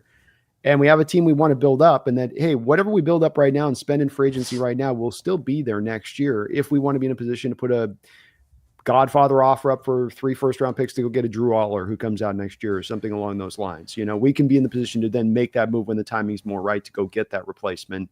That's what I want. I just never liked, Jake, the thing of, I don't like the thinking in theory of, you can't move off of this because what are you going to replace it with? I don't like that. To me, is this the right answer or not? And you apply this to coaches or players or quarterbacks or any position. I don't think that you go well by sort of that fear-based approach of, but what are we going to do if we don't? No, that's kind of a loser mentality to me. Is this guy right or is he not? Let's put it in the proper evaluation of things in that. Do you agree on that? Yeah, I agree on that. And I agree on it because I don't think you have time to waste. I mean, we look at it like, it's just every year, like we don't get older, right? It's just, it's another year of football. No. Every year guys get older, and I'm not just talking about fans. I'm not just saying, I need to, see another Super Bowl before I turn 50. No, that's not the point. The point is everyone on the team is getting older. Your GM is getting older. At some point, you're going to have to replace your GM and your coach, and guys retire. And that's the thing is that, drop off. So, when you had that 2018 Rams team with Goff, you were able to go out and get Ndamukong Suh right then and there because you had him on a rookie deal. You're able to go out and trade for Aqib Talib and get kind of the end of his career and try to get something out of him. You're able to go out and trade for Marcus Peters. You're able to have these guys on your roster, Connor Barwin at the very end of his career. But that stuff doesn't last. And that's the thing. So what people don't want to talk about because, and I have a lot of respect for, say, Colin Cowherd, but the issue with Colin Cowherd that he would say is that you're as good as your quarterback and your head coach, and I disagree. I just think you can't generalize the NFL.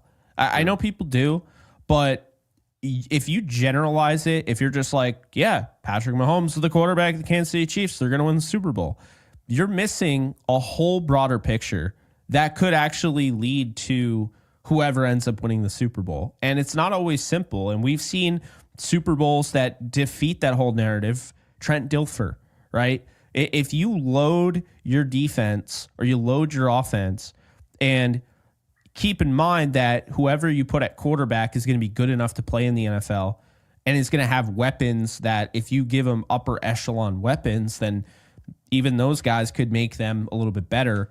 and you have a defense that now my quarterback, regardless of who he is, doesn't have to step up on another level of, say, another guy, then you can still find ways to win. And then people will push back and say, well, Trent Dilfer did that years ago. It's a way different league now. How is it different? It's now we're talking, I mean, I have a lot of respect for Joe Burrow. I think he's done a great job in a horrible situation this year. Awful offensive line. Running backs are kind of up and down. Obviously, he's got some great wide receiver talent. Defense is nowhere to be seen. But, Brandon, I cracked up at this. They are now pushing this whole narrative that this Saturday, Joe Burrow could throw for 5,000 yards. Drew Brees used to do this in 16 games and no one batted an eye. And I think it's kind of a reminder that while quarterbacks are definitely a necessity, they're not as needed as they were in the past. The way the league is going, we're not seeing, like, I know that the Lions are trying to basically dispute this by dropping 40 on teams every week. But aside from the Lions, who's really scoring a ton of points? It's been kind of a year, and it's been this way for a little bit now, where we're seeing more running the football. We're seeing now over double-digit, I think it was week 14, we had double-digit 1,000-yard rushers. If you go back to that same point last year, there were 4,000-yard rushers at that point. So it's becoming, again, more balanced. I think eventually the pendulum will swing back and quarterbacks will be even more worth it. But I think right now teams want to have more of a balanced offensive approach. And I just think, and I think this opened up because, of course, the defense is, putting such an emphasis on playing that shell coverage and playing soft zone and the lighter boxes up front. Now you could just run the football.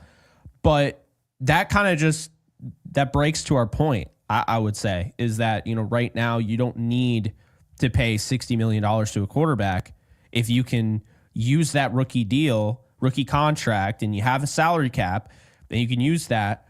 Not only do you bring on good players with $100 million in cap, but now you bring in those veterans, because those veterans now see what you're building, and they're like, I think that's my best chance. That's my last chance at the end of my career to win a Super Bowl. I'm going to go to Arizona.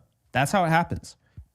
It does. I think those are all great points to this. And I think the quarterback position has also changed here in the last probably 10 years. As Tom Brady was talking about here on the advancement of these quarterbacks and the speed to want to get them on the field.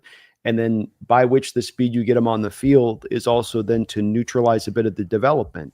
We'll pare down the playbook to this. We'll simplify the reads to that. We'll have him really in on almost a robotic phase of things to a degree in how he goes. And that has depressed some of this. And it's also made you to be able to have quarterbacks more ready-made to play instantaneously on the other side of that too. But then we shouldn't overvalue these guys to the rest of the league. And like you said, on your point to this, on this being something we've seen for just recently, I've told you this in the roundtable. I think this is the Tom Brady, Patrick Mahomes recency bias that's been created here versus looking at the NFL more through the shades of historical lenses. You've had two of the kind of GOATs come through back to back, and it's kind of made everybody think that this is the new standard, when in actuality, we may just come to find that we hit through a kind of a back-to-back kind of GOAT period here from the quarterback position. Yeah, well, I think just as of late, having guys like Brady, Breeze, Mahomes, Rodgers, Peyton Manning, it kind of skews everything, right? Because now everybody's like, well, I'll never draft a quarterback again if he's not that. It's like, well, that's not a common player. It's like the same thing every year when everyone was trying to, like, oh, that one dude, oh, God, everybody tried to say Sheldon Rankins. Oh, he's the next Aaron Donald because he's short and he plays defensive tackle. Yeah. But you know what I mean? When you constantly try and find something that's rare, you forget how rare something truly is. Like, and that's the thing. Like, you just found gold one day, and now you just assume you're gonna find gold every day. And if the days you don't find gold, now it's a bad day. Well, that's a dangerous. That is a very dangerous operation. And I agree with you because, I think a lot of like Patriot fans, for instance, they're like, oh, we got to find our next Tom Brady. There is no next Tom Brady. There just isn't. And there's not going to be a next Patrick Mahomes. There's the next somebody. Jaden Daniels is trying to be the next Jaden Daniels. He's not Michael Vick. He's not Jalen Hurts, whatever the comparisons are. He's his own player. He does things a different way. He doesn't look like he's built that well, but then all of a sudden he's breaking these tackles and you're like, I don't know who he is. Oh, well, he's Lamar Jackson. No, because I think he throws a better ball than Lamar Jackson does. Agreed. So, I just think that the good news is, and I guess this kind of, adds to the point, is that it seems like these quarterbacks, while I was always skeptical of all these, I was always saying I wish college ran more pro style. And I always got pushback on that because it was like, oh, that's not the game. That's not the spirit of the game. I think that's BS because South Carolina runs a pro style offense and they've been doing that for a while now. And that's actually why I thought that Spencer Rattler had a chance to, acclimate himself to the NFL a little bit better than some others. But college could do it quick. I agree with you on this. Sorry to interrupt you. College could do this quick with it's a very simple adjustment that needs to be made. And I think you're in alignment with me on this, which is just silly that they don't, which is squish the hash marks. Stop with the silly stuff. It's ridiculous. If you do that, then they'll start running pro style concepts and then we'll get better development at the college level to players to the pro game. Yeah. And then people would say, well, I'm a college football purist. And I was like, and this is why I don't watch college football outside for the NFL draft, because it doesn't tickle my fancy. I love the Kansas Jayhawks and I'll watch Kansas football any day, even if they're, a 0-win team. Did that all 13 games, all 0 wins. But, I just don't enjoy it. I have not watched a single down of the college football playoff. I will when I have to go and evaluate certain players for the draft, but I am not going to do it right now. It's just not something I'm interested in. And what I really want to say though with that is that the quarterbacks have actually kind of surprised me, Brandon. Is that I've always kind of thought, okay, this guy's coming from a Bear Raid style offense, like Jared Goff, versus Carson Wentz, who's playing in a more pro style offense at North Dakota State. And that was actually a big reason why I like, Carson Wentz a lot more than Goff coming out. I think that stuff matters, but it's almost like I'm being proven wrong because you see Jaden Daniels coming from LSU and you see all these guys just, it's just working out for them now. It seems like these guys are more prepared, but I don't understand why, because they're sitting there, they're looking over, they stare. I call it the clap. Like they're always like, okay. And then they go in there and they're like this, and it's like they're just constantly just staring over at that. They're not making their own, decisions and everything. Right. But yet the way that they're translating to the NFL, you're seeing it. You're seeing all these quarterbacks. Daniels, although CJ Stroud had a huge regression this year, but it's weird. It almost feels like quarterbacks are just, at least the average quarterback in the draft is going to be worth playing or worth developing. And before it felt like way more of a crapshoot. And maybe I'm just, kind of lost in the sauce here. You tell me. But it feels like it's not as much of a crapshoot as it used to be. Well, I think it's always, of course, dependent on QB by QB situation. And it's a complicated answer as always. I mean, the thing with Daniels is that you went and got an air raid coach offense in there with Kingsbury. So you didn't bring him in and have Mark Roman running his offense like Lamar Jackson had running for him coming out of LSU. A very Harbaugh, that's Harbaugh's OC right now, for instance, right? Like, was his OC with San Francisco? Was the OC with Lamar in Baltimore? He's going to run the spread option stuff, Colin Kaepernick stuff. They ran back the Niners. A lot of that, just put it in his belly, read it, or come out with an RPO stuff. So there's a lot of that where you've basically taken it from LSU offense to LSU offense with Washington in a lot of ways, which is going to allow for that ascension to happen. You have quarterbacks like Anthony Richardson on the other side of it that are completely out of their, head on that. And I think spread style system is starting to come back it's coming to the NFL more and more, the air raid, especially stuff where air raid concepts are in every offense in the book, but now you're actually getting OC air raid guys across the sport. We got it at Grubb, Kingsbury. So this stuff's going to allow these quarterbacks, but back to your point on this, the whole look into the sideline and that then means that this is going to be a dialed down style of offense you're having these guys run, which means a good thing that you get them to play immediately by and large, but then it also means that you're not having them out there being the masters of the former, where they're out there running it like an artist. It's almost robotic a bit in the nature of how they play that position. And there's still some, the improvisation and doing the stuff you might see like a Daniels guy, all that's still there, but I'm talking within the context of running an offense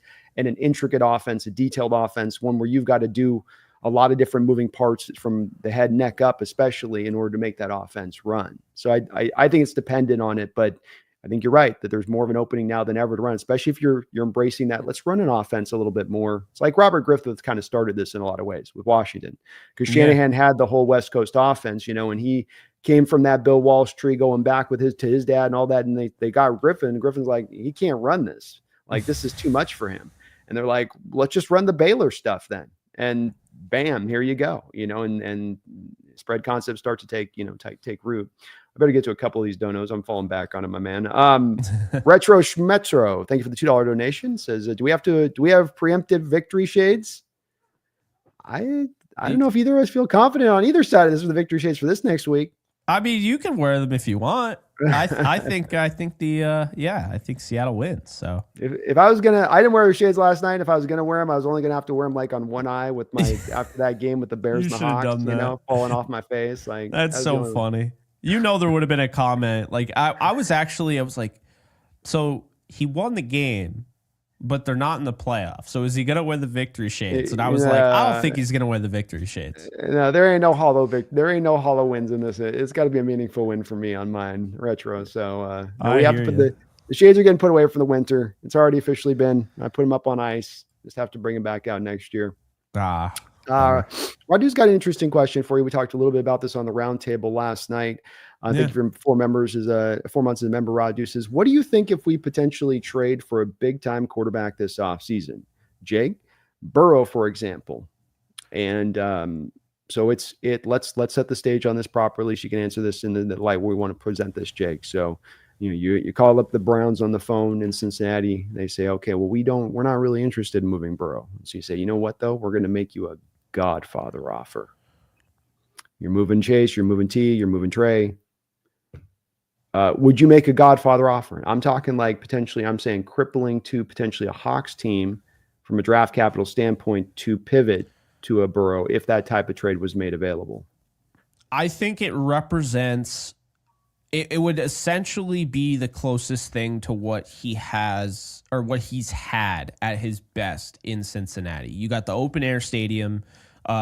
You got a guy that can play in the cold confines of, a Baltimore, Pittsburgh, but now you know what this guy can do when he's in a dome, and you're going to be going up against open air stadiums, Philly, you're going to be playing the 49ers, but you're also going to be going to kind of domes. I don't want to say the Rams stadium's a dome because it's not, but pretty much is. SoFi, Arizona in your division, you'd be good for Lambeau. So this is a guy that could play in either, kind of setting, but also he's used to, at least, when they were cooking over there, he's used to a good defense as well, which I think Seattle is building. His run game, he had Mixon. I don't know what the deal is with Seattle. I kind of feel like they're going to lean towards Charbonnet, move on from Kenneth Walker. I don't know why. I just have kind of this vibe. And then they might draft somebody. But he never had like a Jonathan Taylor, a Saquon Barkley, a Derrick Henry type of running back. So it's not like that's something he'd be lacking. And then the receiver weapons, while you might not have a Jamar Chase, I mean, DK Metcalf is no slouch if he comes back. And then you have JSN, his development. And I don't know if they'll move on from Tyler Lockett, but if you had Joe Burrow, I mean, he'd still have value. Just like, if you keep Geno, he'd still have value. I think I would do it. And it's the same reason why with the Rams, I was saying I would trade for Garrett Wilson this offseason if he's available, or I might even consider trading for a JJ McCarthy. When you put yourselves ahead as far as building a team, and I think Seattle has put themselves ahead. They've been rebuilding on the fly. So have the Rams. You can do this stuff. When you hit on guys like that, when you find a Reek Woolen in the 5th round, when you go out and you hit on JSN. It didn't look like it last year, in my opinion, but this year it really does look like it. You got the 2 tackles, and Cross, and of course Lucas. I think you can justify making a big time move. And now you also have to understand there are consequences to that move. Kind of similar to how everybody wrote off the Rams because, they went F them picks and all that. People forget, what they had to do drafting in the 6th and 7th round and hitting on those guys. Because if you don't hit on them, that's the problem. So it puts a lot of pressure on your scouting department, puts a lot of pressure on your GM, puts a lot of pressure on your coaching staff to find the right guys, not just in the draft, but also in undrafted free agency, and keep this thing rolling. But if you believe you can do that, I think you can offer that Godfather offer for Joe Burrow, because there's just not, to your point, Burrow might be one of those, wow, I can't believe he's available type of moves, but he might actually be available. Their owner, all he cares about is a profit. He doesn't actually care about winning a Super Bowl, Mike Brown. I mean, it's pretty obvious. I'm not saying anything that people don't already know. And, a lot of the thing that isn't really talked about is how the Super Bowl is created for the winner to be immortalized and the loser to die. Mm-hmm. And the Bengals have not been the same since they lost the Super Bowl to the LA Rams. Yeah. And could they make the playoffs? Yeah, but they need the Dolphins to lose to the Jets. They need the Broncos to lose to the B team of the Kansas City Chiefs, and they need to beat the Steelers this Saturday. I'm not banking on that. And even if they do, that defense is just so bad that Burrow could throw for 6 touchdowns and they'll still probably lose in the playoffs. So I don't know if Burrow wants to be a part of that. And when Burrow signed up for that, when he signed that deal, it was under the assumption that this was going to be a juggernaut team. This was the team that Patrick Mahomes didn't want to face. And now it's like, yeah, Patrick Mahomes won't have to face him. And Patrick Mahomes would easily want to face this team the way they are right now, because the defense, doesn't matter who you have at quarterback, you can throw on this defense. It's a shell of what we've seen with Lou Anarumo, because he's done such a great job over the years of mixing in some really complicated coverages and really just kind of giving even veteran quarterbacks fits. And then you had, Trey Hendrickson and Sam Hubbard and, DJ Reader, who's now gone. You had those guys up front, and that was a problem. And now it's like, they have pieces, but pieces aren't a defense. And I just don't think they have anywhere near the level of defense in the past. So I think Burrow could be available. I'm not saying he will be, but I think if you go out there and you are like, we'll give you 3 first-round picks, Cincinnati has to at least entertain it. Especially if it's interrelated to those other guys going out the door. I mean, and I don't know how you re-sign Jamar, where he was very upset when he didn't get that contract leading into this season. He was very mad about it. Now, I know players can come back from the other side of it on this, but Higgins is not going to be signed bare minimum. He's gone for sure. And Hendrickson's not likely to be there. And you talk about making these kind of calls about potentiality. I always say, well, if there's a history on it, why can't it be potential? And the Cincinnati Bengals organization has taken a number 1 overall pick who's played really good for them for a good period of time, had a torn ACL with them during their time period, and moved that guy eventually, still with a lot of great football to be played left on his career. So there's a track record with the Carson Palmer going down this road with the same ownership group, but I don't have to go, well, that was another ownership group. That was another same ownership group that drives a lot of this Bengal process, and their cheap skatery. Let's not overstate that. Absolutely. And I just think you can end up back down that same road again. I don't think it's too crazy to think. And if they are, I want us to jump with 2 feet, Jake. Yeah, no, I hear you. And I will say this. I don't know. I don't think you think about this as a organization because you don't want to do it because someone else might. But first off, I think other teams would do that because Burrow is, a top 5 quarterback. Maybe times he looks like top 3. But I'll tell you, if time goes on enough, I think the Rams would do that. I do. And I think, McVay, because McVay probably, he's thinking in his mind right now, because it's a lot easier to think than once it becomes reality, then you react sometimes. And I think McVay, while some people think he's going to retire once Stafford leaves, I can tell you he's not. I really don't believe that to be the case. But I could see him kind of having a plan and having them have a plan, and maybe they go out and they get a young quarterback and they develop him and all that. And then McVay gets through a season and is like, you know what? I need my guy. I need a Stafford. I can't do this again. I did this with Jared Goff. I can't do this again. Has no patience, goes out, and they get Joe Burrow or Justin Herbert or somebody like that. I would not be surprised. And so, now if you go after, Burrow, you kind of plant your flag as a team that should take over the division for the next decade. If we're being honest, that's the only sure thing, because you can say now, okay, Rams, you've done a great job at the rebuild. You're set up. You just need a quarterback. Well, we just got the best damn quarterback that you possibly could have acquired this offseason. And if you do that now, in the middle of Stafford's window, you could really disrupt what the Rams are doing. The 49ers, then they look ridiculous if they sign Brock Purdy. Like, more ridiculous than ever. And then the Cardinals, they're sitting there like, well, I guess we have Kyler. And it's just like, what? You know? It totally... Because I saw it when the Rams did the them picks for Stafford. You saw all these teams trying to emulate it. And there hasn't really been a marquee trade like Stafford, because Deshaun Watson wasn't Stafford, no matter what anyone says. No. And Russell Wilson really was kind of starting to decline. And Seattle knew it. And they knew that Geno had probably surpassed him at one point. So they moved on from him easily, and the Broncos gave up a lot.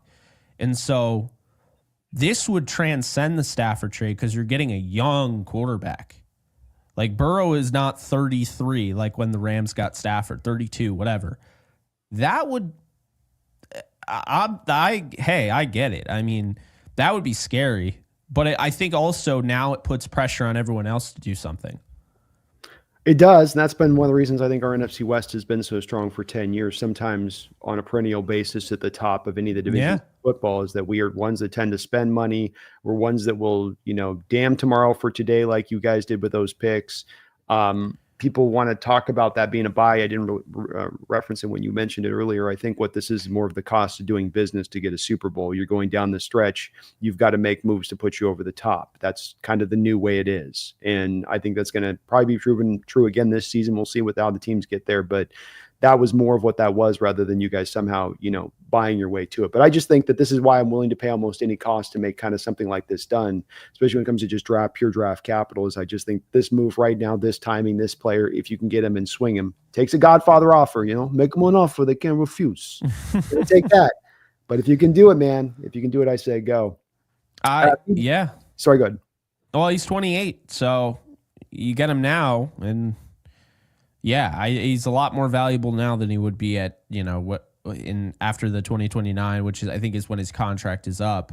So you do that though, and you essentially, like you said, I mean, you're okay. We're done with playing around with this whole cockroachery and sticking around and never having a horrible season, having our worst season be like a 7-win team. We're done with that. We're going back to like that Legion of Boom era, just in a different way. Mm-hmm. That's what I'm thinking with it. So I'm glad to hear you're of like mind with it, man, because I know some are like, well, we'll see how it goes this offseason. It'll be interesting. Femi, thank you for the $2 donation. He says, at least you two don't believe the quarterback is a do-all like Jesse does. I think we have a little bit of a different outlook than Jesse does on the channel with this. I have kind of read into a little bit of Jesse's a bit of a driver to that. It's the quarterback.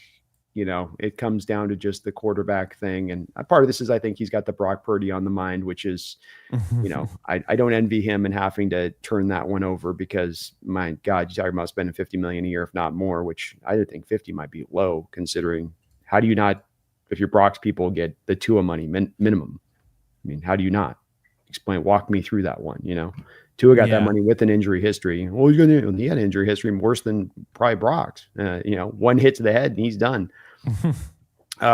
So I think that's a little bit of Jesse's idea on it, but I don't think you're in that place of it, Jake, as far as the outlook of somehow the quarterback is very important. Getting a great one's important, but it is not the end all be all driver to the football team that's got 22 people on the field at any given one time. Yeah. And I like Jesse's stance on it, because it's not just a casual take from one of those, talking heads on, a big market media circuit or whatever. I understand his point, but at the same time, I just think that there's so many different creative ways to go to the playoffs. There's so many different creative ways to build an organization, to run an organization, to build a team. And I mean, it goes all the way down to the coaching staff. I mean, some might want the young coach because they saw McVay work. Some are fine with the Andy Reid. Some are fine with the Mike McCarthy. Personally, for me, I think while I've been a huge skeptic of Mike McCarthy, up until this past week, I was actually really impressed with the way he kept that team together despite all the injuries they've been through and how the season just didn't go the way they were expecting. But it really it goes all the way down to the coaching staff and the general managers and the different tendencies that you have. I'll tell you something right now. I know Bill Belichick was essentially the general manager the whole time during that dynasty. That doesn't work aside from Bill Belichick. I really don't believe having a coach run as the GM works. And I also don't think guys like Chip Kelly work. Oh yeah, you guys play within my system. I'll find players that play within my system. When you do that, you shun all of the talent because essentially now you don't believe that these guys can play because they don't fit your system. Real coaches and good coaches fit the system around the players and their strengths. And so, yeah, I think just there's so many different ways to build a team that I don't think the quarterback should be the end all be all. I know it sounds weird. I know he's, the face on the cover of all the posters and stuff, but like I said, I mean, you got precedents, Nick Foles and, Kurt Warner at one point. Well, let's take it to this. Over, but one of the things that I know has driven you crazy is a narrative you've heard out there, and you've heard it not only from within your own fan base, but also to a degree nationally this year, is Stafford and age catching up to him. And they're looking at that gray beard and they're trying to do some advanced math off the back of that gray beard there, Jake. And I go, like we've talked about, though, the pass protection's been piss poor, much like my Hawks, very, very similar. Yeah. And he's performed well within. He has his skill position players on the outside to throw to at all times, and Kupp and Puka not there throughout this season.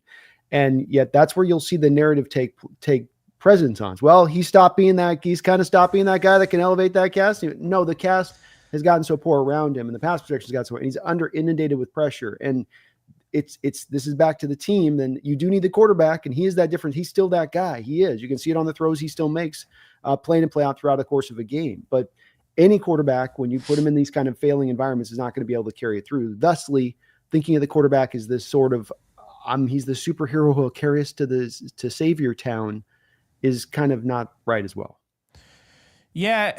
And my thing, Brandon, is that, when you're talking about all of that, and I understand, people want to get their money, and I'm not trying to get anybody in trouble for wanting to be paid what they're worth.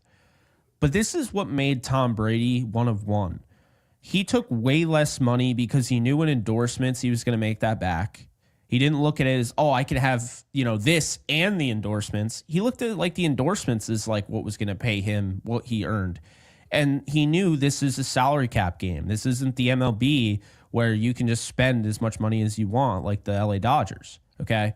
So Tom Brady would take less money, and that would allow his team around him to be better, which is a smarter investment because he's basically saying, if I take less money and you're investing it back in the team, it's helping me.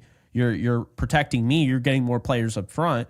But the problem is nowadays you don't have a Tom Brady. You don't have guys that are willing to take those steps. And it's like, regardless of how you feel about him, he beat your team, whatever, and you don't like him, you got to respect him for that. Because when you pay Brock Purdy $60, $70 million, whatever it's going to take, well, now, good luck re-signing Dominic Pooney. What's the deal with the rest of the offensive line? What does that look like? You're already talking about, Jesse wants to basically blow the team up. I think he's right, by the way. If they didn't win the Super Bowl when they were at their best, how are they going to win it now? When they're kind of just that like decaying, they're like a decaying dead animal that was once like very, very happy and like athletic and would run around and then got hit by a car and now it's just sitting there on the road. They're the lion that's at the end of the pride, where you see the emaciated lions that are, here's the old king at the end of his run, and it's like it's the bone, the ribs are out the rib cage, and he's barely walking. Can't even. There's no more lionesses around him. He's been driven out. That's the same bye guy. I agree with him too. And I like Purdy, but he's just not worth $60 million. Yeah, there's just no way. I like Geno, but I wouldn't pay him $60 million. No, I love Stafford, but if I had to pay him $60 million at say 40 years old, I wouldn't do that. Like you can't say that this is a business and then not make business decisions, right? And you can't be like, oh, this is a loyalty. No, it's not loyalty. I watched Todd Gurley get cut. I watched him get cut, straight up cut. This is not a loyalty business. Never has been, never will be. If that was the case, Eric Dickerson would have finished his whole career as a Ram. He would have been traded on Halloween for nothing. Yeah. I mean, a bunch of those picks, and I think they drafted 2 running backs who both had fumbling issues. Like, that's right. No, people want to think to your point on this, that this thing, and look, I'm a big guy that I'd love to see like a Larry Bird type rule put into NFL for players that have been, places 7-8 years. And if you sign them to a contract there, that there's maybe a little bit less of the cap impact to be able to pull that off in order to allow these players to play out their careers in one places to satiate some of these fans that like the loyalty factor. But the price of admission is the price of business, and this is the way of the world. And if you operate like a team, you mentioned lamenting a little bit about the Darnold deal a bit to a degree, and I'm the same kind of way. I don't like golden parachutes. Kind of think a little bit of what you gave Tyler this year was a little bit of a golden parachute.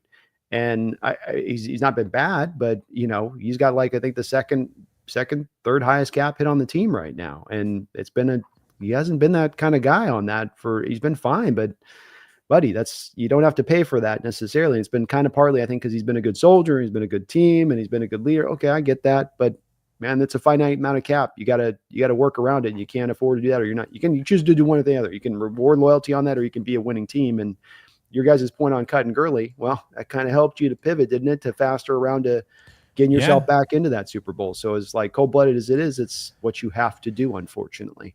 It is. And I just think people want to have it both ways. And, the Rams are going through it with Kupp right now. I lost subscribers because I suggested that Kupp get not benched, but just have his reps cut, because I think right now Jordan Whittington was a better blocking grade on PFF, and I think the film shows that Jordan Whittington is their second best blocker behind Puka, who's in the top 4 right now. I think Whittington should be out there more. And I'm not the only one who thinks that, because clearly they put him in at the end of that game against the Cardinals in right down to the wire when they needed a first down.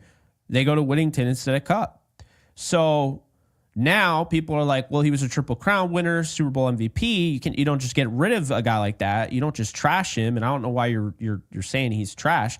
One, I never say he was trash. But 2, it's important to realize that it doesn't matter. And this is the reality of it. It doesn't matter if it's unfair or if it's sad. Okay? Cooper Kupp, injuries are the reason. I don't care what the reason is. If he's starting to decline, that is going to be a problem with a $30 million cap hit. This is a business. You want to tell me about sad story? How about Tyler Higbee not getting a chance to play in the Super Bowl, suffering a knee injury in the NFC title game? How about Robert Woods tearing his ACL when they got Odell Beckham Jr. that same day? He's signing a contract, and they're thinking, oh, we got Odell, we got Woods, we got Kupp, we're loaded. And, little did they know on the practice field while he's signing the contract, he's currently writhing in pain, and he just tore his ACL. He's out for the year. And that would be the last time he ever played for the Rams. That's a sad story, right? How about Kurt Warner? Kurt Warner wins their first Super Bowl, their 3rd NFL championship of their existence. And Mike Martz pushes him out the door. Mike Martz pushed Vermeil out the door because he basically gave him an ultimatum. He was going to leave. He was the offensive genius. He was going to leave. No one bought that Vermeil was going to retire. He had just come back. So why would Vermeil have retired? He stuck it out through all those late 90s Rams that were terrible. And you're telling me he stuck it out to win a Super Bowl and then leave? No. And of course not, because we all knew that when he came back and coached the Chiefs. Yeah. There are plenty of sad stories, but I don't, and you have to understand, when you're in the business of business, sometimes those decisions have to be made. And I just think like with anything, and especially with Brock Purdy for the 49ers, it's like, oh, we really appreciate him. He was in a Super Bowl with us. So was Garoppolo, and a lot of the organization viewed him as chopped liver. So, it is what it is, right? It is. I think there's another part of this too, which is a bit of the redundancy, right? Puka Nacua can play on the outside. He can play on the inside. Where is he probably best and most effective? Probably more operating from the inside. Cooper Kupp, is he a guy on the outside that you really want trying to win on the outside is like an X, off press coverage? Because if you got Puka on the slot, one of them is going to have to play to the outside. Yeah. And so even in the best of times, it's kind of a misalignment where you got kind of two slots on your field at once. And so maybe makes this decision also be pressed a little bit in that way on top of what's going on with the cap and injuries and, timeline on that. Yeah, absolutely.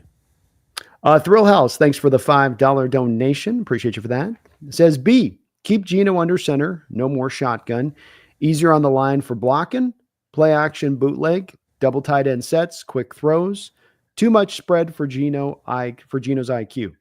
I would love to see it, Thrill House. The problem that you're going to get with an air raid system with a guy like Grubb is that they're always going to have a pull to want to get into shotgun and spread stuff out. That's just a natural spread concept thing that you get with these kind of OCs. This is maybe where it comes down to Thrill House, the Hawks moving on.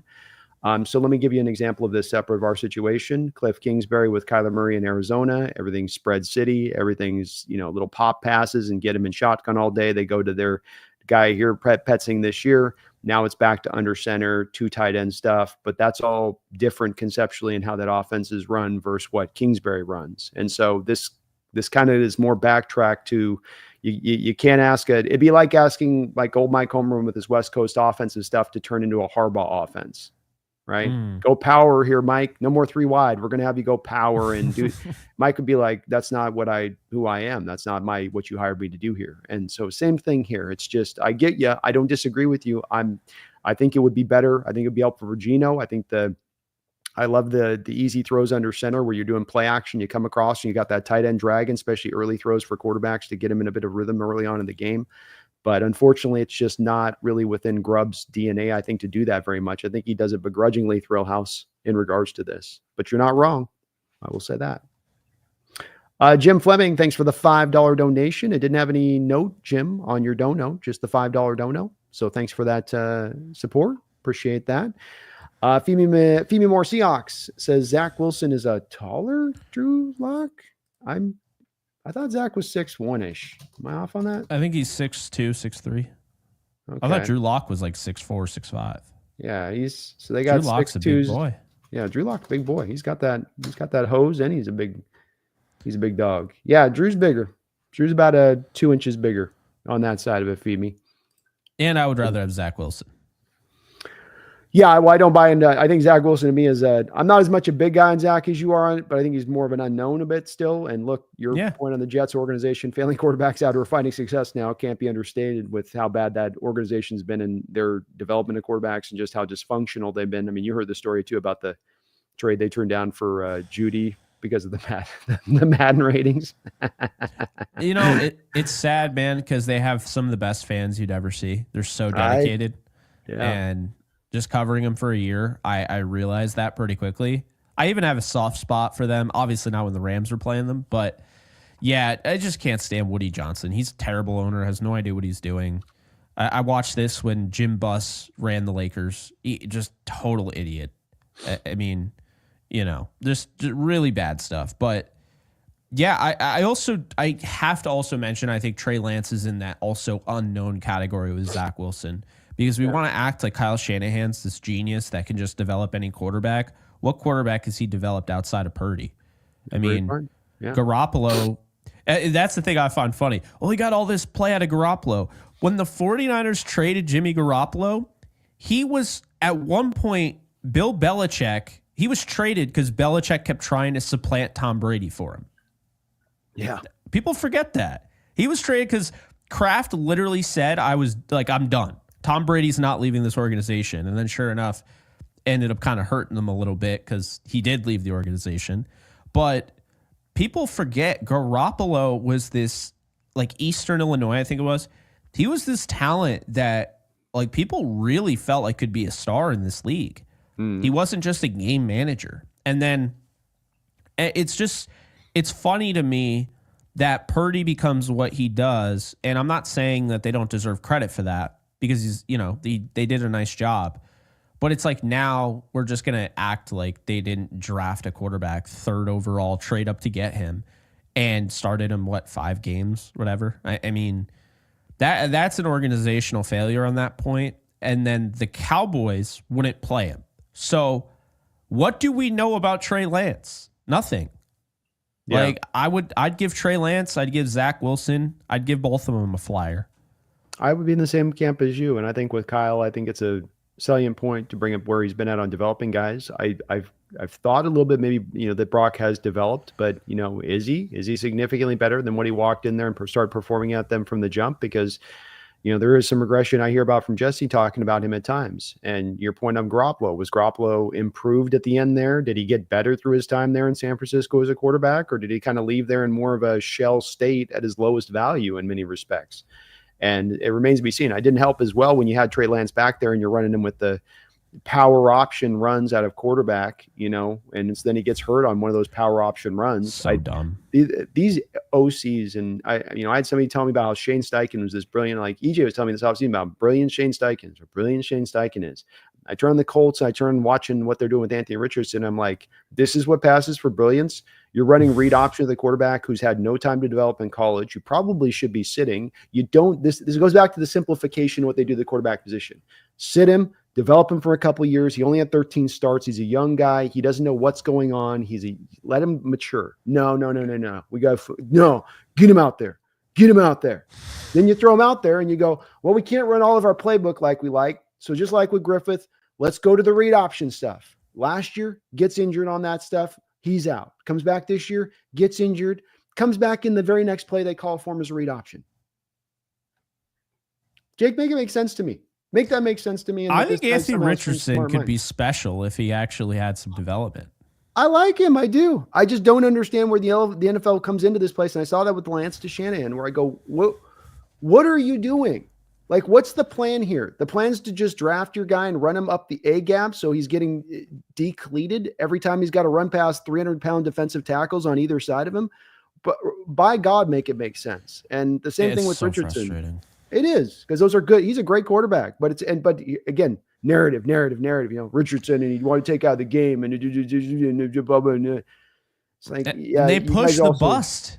They push the bust on these guys, and the reason being is there's not enough room in the league. There's only 32 starting quarterbacks. How else are this? I mean, guys, this is all a game. I mean, the NFL is all part of it too. Like, if you push that Anthony Richardson is a bust, well, now the Colts could be one to draft a quarterback, right? And that's how you keep the train rolling. Because like every year, notice how all these teams that aren't going to draft a quarterback always get rumored that they're going to draft a quarterback. It's how you keep people interested in the draft all year long. It is a common cycle. It's all done by design. As soon as you give an inch, they'll take a mile. As soon as Trevor Lawrence is going to go through it. I'm telling you, he was Mr. Golden Boy. Can't do no wrong. Just wait. I'm telling this off season. Just wait. Now people will be like, oh, what if the Jaguars trade? They drafted Dylan Gabriel, or they drafted who knows, right? Like I related to it's a father. You got a newborn baby. You walk into the deep end of the pool. You throw the newborn baby in the deep end of the pool. It sinks to the bottom, dies, and drowns. You turn back to the mom and go, I guess we got to make another baby.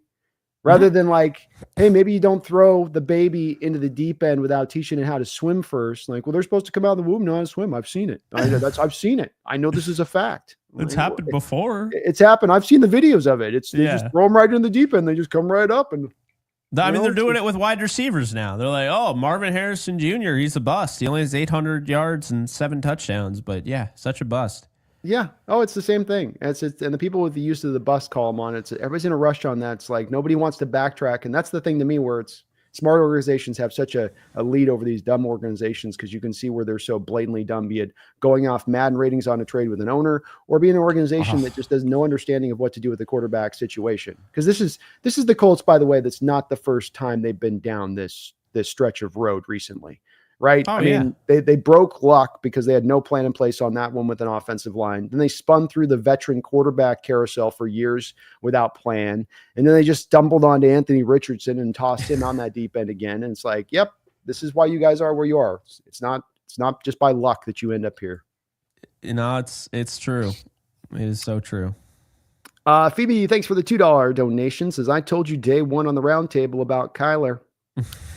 Good call on your part. Good call. I was wanting to watch him this year and see if within this new offense he developed a little bit further on. And I think even that last game against your Rams, I did think, Mike was right. There were some really good upper level throws there, but to your point, there was also the bad you get with, included throwing it off a guy's helmet for game, which is tough. Give it another beat there, Kyler, and you can just throw it a little layered, and you don't have to pepper it in there so much.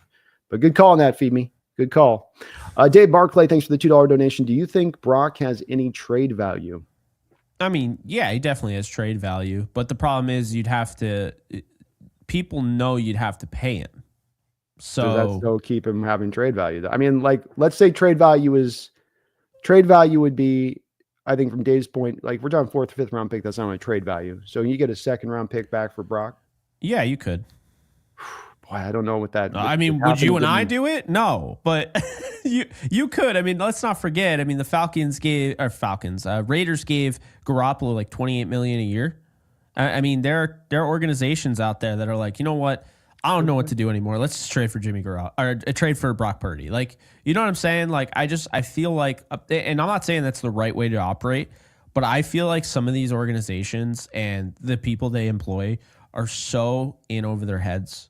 And they get behind, and maybe they'll get like a nice 8-9 season. Like, oh wow, this is such a boost for us. And then now that's even worse because it keeps those guys in control that have no idea what they're doing just because good coaching got them there. And Rich Bisaccia, I think, is a part of that in a sense. You've seen guys like that, interim head coaches, all that. But I just think that there are a lot of guys in over their heads. And you see that every year. I thought the Darnold thing was kind of a sign of that, but it ended up being really good. I thought Geno was a sign of that. That ended up working out for Seattle. The Garoppolo deal was a sign of that. The Panthers going out and getting Darnold and Baker was actually galaxy brained, but they were too stupid to realize what they had. And that's what I would say there. And then the Browns, that Deshaun Watson trade was so bad. And I'm not just looking at the results of it. Watson had his moments of looking like a star, but before that trade, he already wasn't looking like he did earlier in that season. I just feel like there are teams that kind of just... It's one thing to do like the whole F them picks thing and take a calculated risk and be like, well, Matthew Stafford, he's been, really good, but he's been in a bad situation. It's another to just be like, yeah, we're just going all in on Deshaun Watson. If it fails, then yeah, we're screwed. So I think a lot of organizations do that. And for that reason, there's definitely at least one organization out there that would maybe even trade a 1st round pick for Brock Purdy. I definitely can see where there's a possibility of a dumb organization doing something stupid. But I think to your point on this, I'm good with trading the picks for a player. If a Burrow or a Lawrence became available for the Hawks to go out there and take a look at this offseason, yeah, you give up the picks and you have those guys on a multi-year deal where the bonus money's come off the books and you get to make an assessment about where they truly are now and into the future about what you want to do with them into that future point. With a guy like Brock, though, that you got to sign up for, then you have to pay him that money with the injury history that's there. Guy that's not going to work in all stadiums. You're not going to send him to the Jets and have him trying to throw through those wins on a normal basis. We hear about Jesse rattling about how he does in the elements when he's outside, especially in the rain. You're not going to want to put him into those kind of positions as infrequently as possible. It's have to be a team like a New Orleans kind of team that makes a move for him. But New Orleans does stupid stuff, right? $70 million every year over the cap, always kick the can down the road. So Alvin Kamara extension, baby. Yeah, that's right. Keep the dream alive. Keep the dream alive, Jake. Brian Beadle, thanks for the $2 donations. Says NFC West champs, Jake. Will Forbes play this week? Brian's awesome. Yes. If he doesn't play this week, that would be weird. This is a great opportunity to get a young player who they're very excited about long term, some reps, and I expect him to start. I would say he starts. How do you figure they got him on 225 or 250 grams of protein a day? Are you making fun of the Slim Reaper?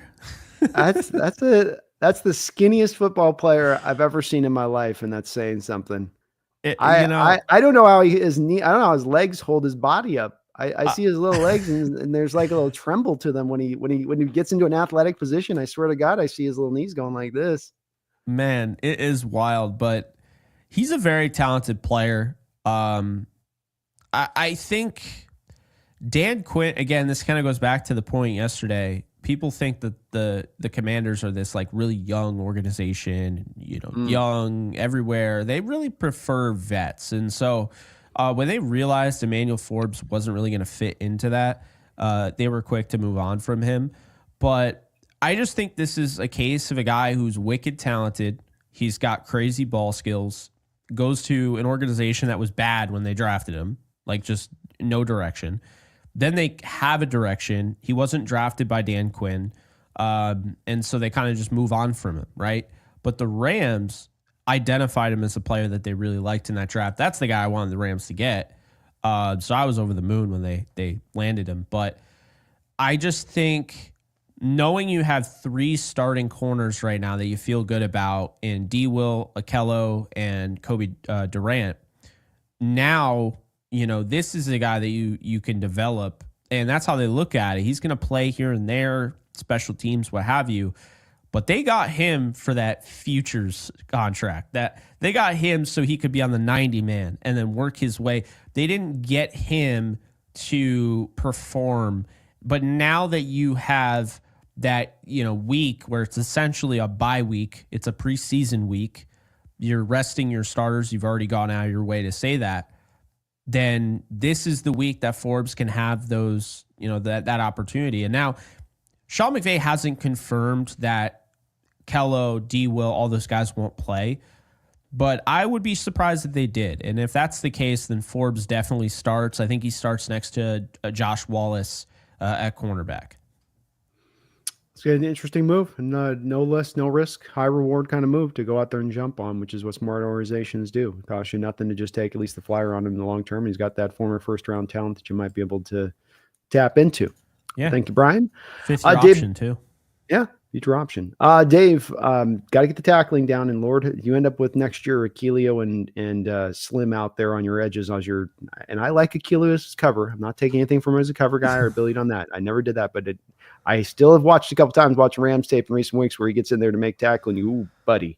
So yeah, well, him and Slim on the outside, you're not talking about 2 voracious tacklers out there, and teams are going to be running stretch on you 24/7. But the cover skills are there, ball skills are there, legit, definitely on that side with both players, quite frankly. Dave, thanks for the $2 donation. Says with money in college, no hurry for NFL equals better development. I agree. I think the NIL is going to, and we're already seeing a Drew Aller this year. In prior years would have come out in this draft and probably been a maybe late first round pick. He maybe pushes himself up into, goes back, does another year of development. Bo Nix, we saw recently had this kind of situation go down with him. Michael Penix could have come out after his, I think it was sophomore or junior year, whatever it was, where he had a great year with Washington initially there. So guys are going back and they're playing that extra year of college, and it's going to make them better developed. The thing is that they're still playing in these kitschy offenses, which aren't always, can transition. Like they've never taken a snap under center until they get to the NFL type thing. But more play, more time to play, the better for the player in development. Yeah, NIL is why I think college sports are kind of, it gets a little ridiculous with the transfer portal, and this is coming from somebody that is benefiting from it because Kansas is like, I think, top 3 in transfer, percentage or whatever. They just are landing crazy talent, and it's good and bad because you get guys at Alabama that go there and they're told by Nick Saban or they're told there by I forget the guy's name there, DeBoer, that they're going to be playing a ton. And then the season happens, and they're not even getting on the field. And now it's like, I mean, come on, what the hell? Like, I went to Alabama thinking I was going to be a part of this, and now it's year 3, and I haven't gotten in. And back in the day, you'd have to sit for a whole season after transferring, and now guys can just transfer. And that is good for that situation, but it's bad for the situation where now guys aren't really facing adversity head on. They're just leaving. They're cutting the cord early on, and I think some of those moments, like Jared Goff, for instance, what he went through at Cal, they won one game, and he worked his way up the rungs and actually turned himself into the number 1 overall pick. But Goff showed a lot of moxie. Goff showed he faced adversity head on. He didn't take the easy way out. And I feel like a lot of quarterbacks today, because the NIL, they wouldn't have done what Goff did at Cal. They wouldn't have turned 1-11 into 8-4 or 9-3 or what have you. And I think he almost doesn't get enough credit for that. I think Carson Wentz as well, sticking by North Dakota State his whole career. He easily could have played at any school. And obviously with NIL, I think that would have changed it, because North Dakota State isn't offering as much as an LSU or an Alabama or Georgia.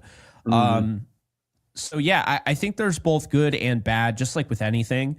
But I do think the NIL is better for the NFL in a sense, because guys are more likely to stay than it is for the college game, ironically.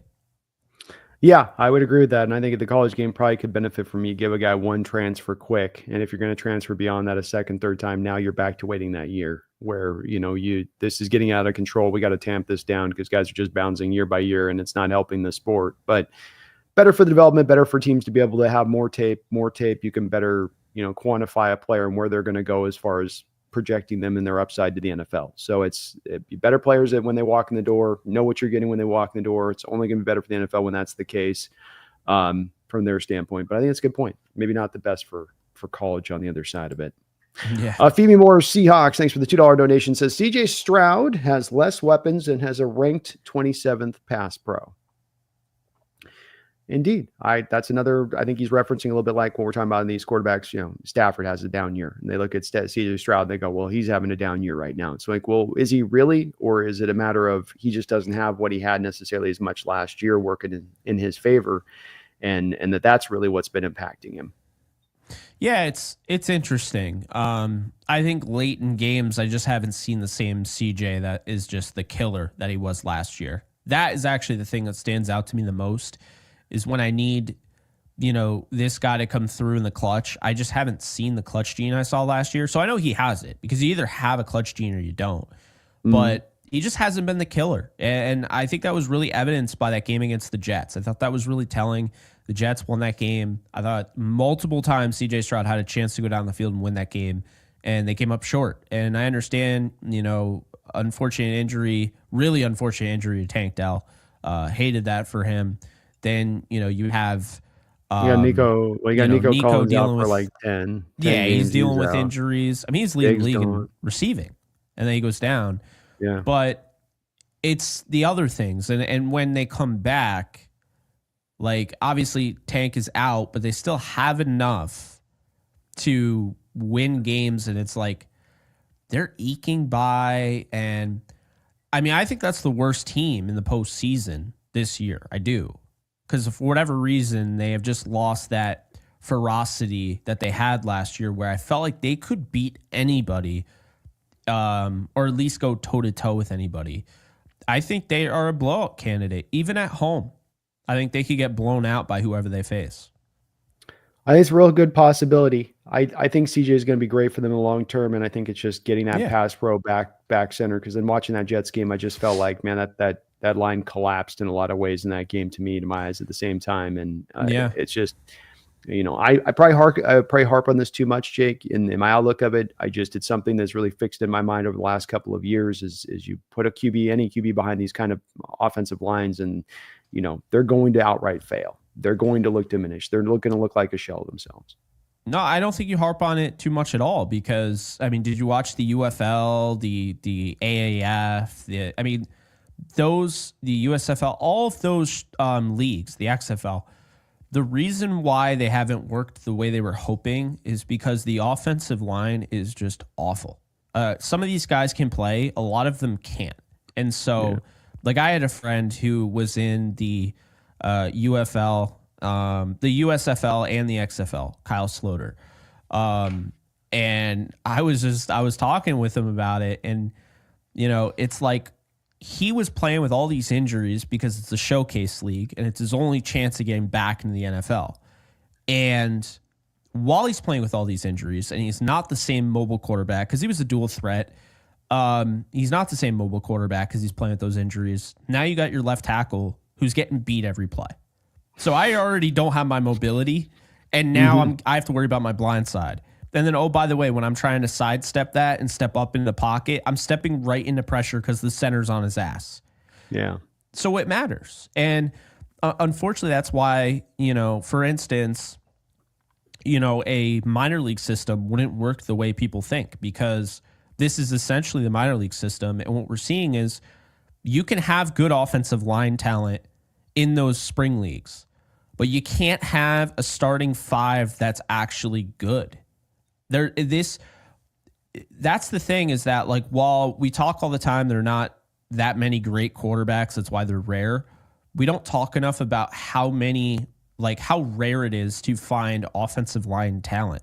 It's why what we call offensive line depth, are those really the best 50? Are they part of the best 53 out of the 90 that you cut? Absolutely not. And everybody knows that. The guys that you keep on the offensive line, the depth pieces, you cut a safety that was leaps and bounds better, but you have 5 safeties already. You cut a wide receiver who could probably make any roster, but you have 6 wide receivers already.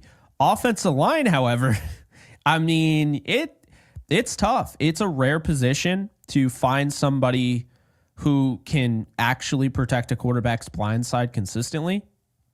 And it's why, say what you will, but like the 2 Rams Super Bowls, they had 2 Hall of Fame left tackles, Andrew Whitworth, who will be a Hall of Famer, and Orlando Pace. I mean, you can't discount.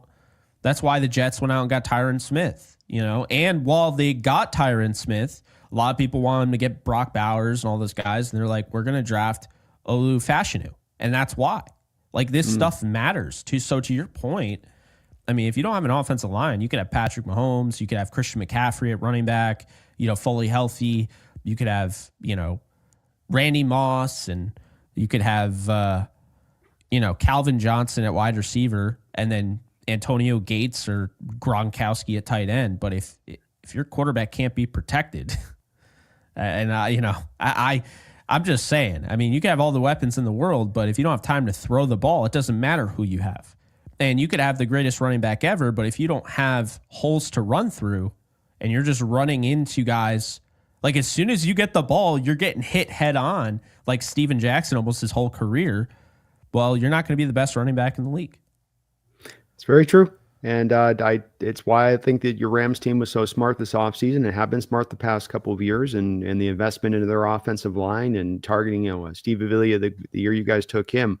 It was very clear that year that there was 2 guards at the top of the pop. It was Osiris Torrance, who wasn't really going to be a fit for your guys' system with his lack of mobility from what McVay typically looks for in mobile offensive linemen, and then Avila. And they were the very clean, in a draft with not a lot of clean interior linemen, they were the cleanest. And you guys jumped on that and recognized that value for you picked those guys. And that's an approach I would like to see my Seattle Seahawks replicate, because I think it does bear out. And I know the pass protection has been bad at times, but this is part of the reason you guys are at the top of the division this year, is that you've taken this approach. And then you look at this division. I know the Cardinals had a good offensive line for most of the year, but at the end of the day, when all rails off, I think that the argument could be made that the best offensive line performance in totality this season has been from the Los Angeles Rams. Yeah, and you mentioned, Avila, the weird thing about him is that he wasn't really their stereotypical guard. They looked at more of those tactician, like, nimble foot, like even undersized guards. And that was kind of a departure from what they usually did. And I think that's kind of why I give them so much credit for their last 2 drafts, because they went against the grain. They weren't going out and getting Jared Verse in years past. They weren't drafting guys like that high. The highest that they had ever drafted in edge defender, I believe, in the Sean McVay era was the 3rd round. They took Terrell Lewis, who did not work out, and they took Byron Young. And so to actually see them spend a 1st-round pick on edge defender was huge. And Braden Fisk, who kind of resembles a little bit of what Aaron Donald brought to the table. Obviously, he's not Aaron Donald. I'm not ever trying to say that. But it's interesting how they changed their archetype a little bit. Especially we saw that with Avila. That wasn't the type of guy they normally go after. Byron Young really wasn't the type of guy they normally go after. Like Verse fits the mold, but they normally don't draft edge defenders that high.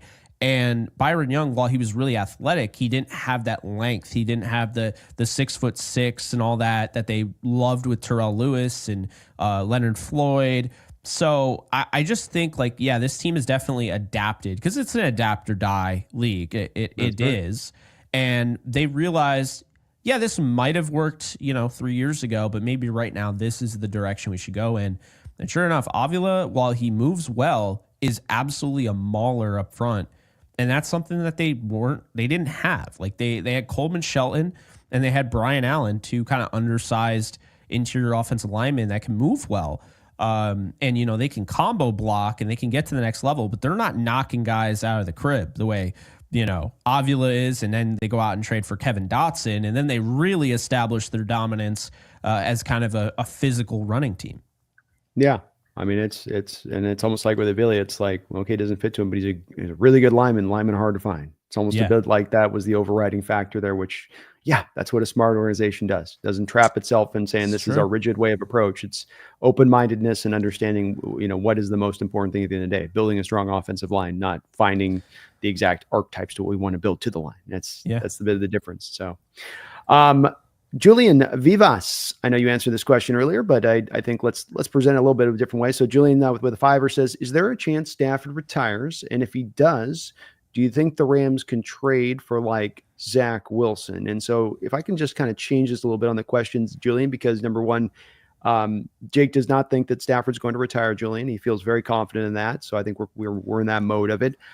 He likes Zach Wilson. So I think that, Zach's going to probably just be on the open market. I think he's only on a 1-year deal there with Denver. So I think he's just on the open market after this season. Let's do this. Stafford's saying, and I'm not trying to take your question away from Julian, just that he did answer that. So he likes Zach. I think he's in favor of, if you want to bring Zach in and have him back up Stafford, Jake could be on that, right, Jake? You'd be on, that'd be okay with you if they would. I would have traded for him this offseason.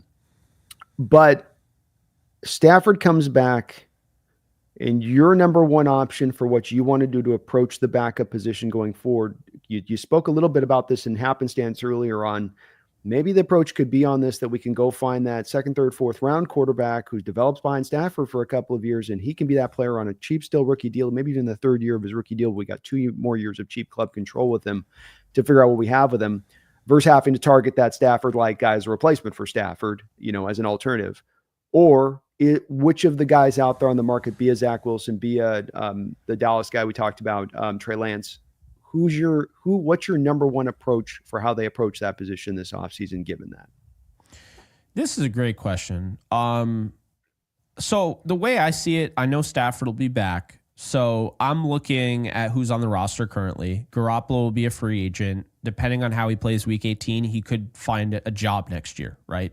But he also could be brought back by the Rams. And I've heard that as something. They really like him. They want to keep him in the building. They love the way he interacts with Stafford. They love the way he interacts with the coaching staff. He's just a very, he's like a leader, but he's in that role. He doesn't have to be, but they love his leadership. And they think that he's just really good for like the culture. So I could see them bringing him back, but if they don't, for whatever reason, then you have Stetson Bennett on the roster, who I'm just not very high on. I liked him when they drafted him. I totally understood taking the flyer. And I saw some good things. That first preseason, you saw some good things.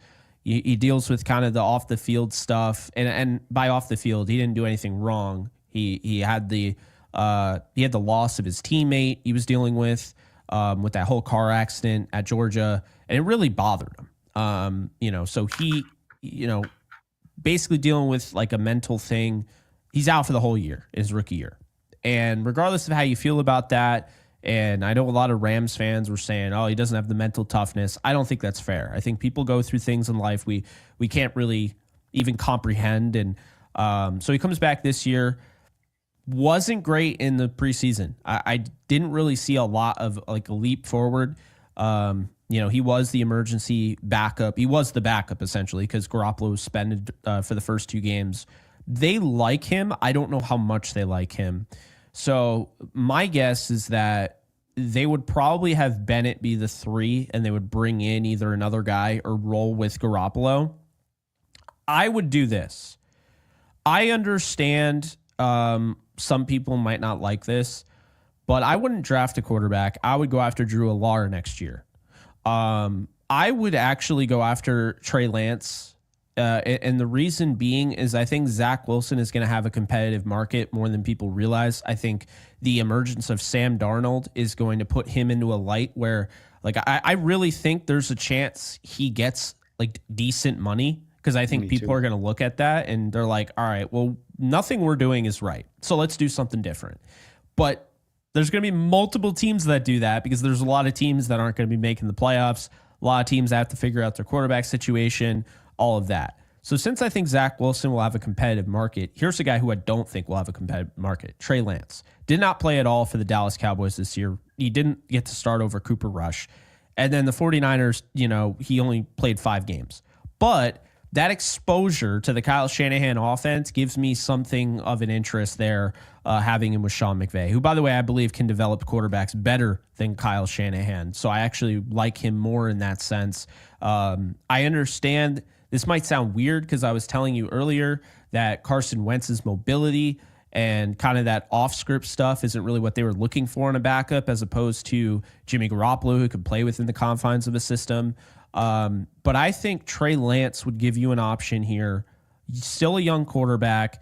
I think he'd give you an option to potentially develop into the future of the franchise. I know that sounds crazy, but you have to keep in mind he's 24 years old, guys. So everyone's writing him off.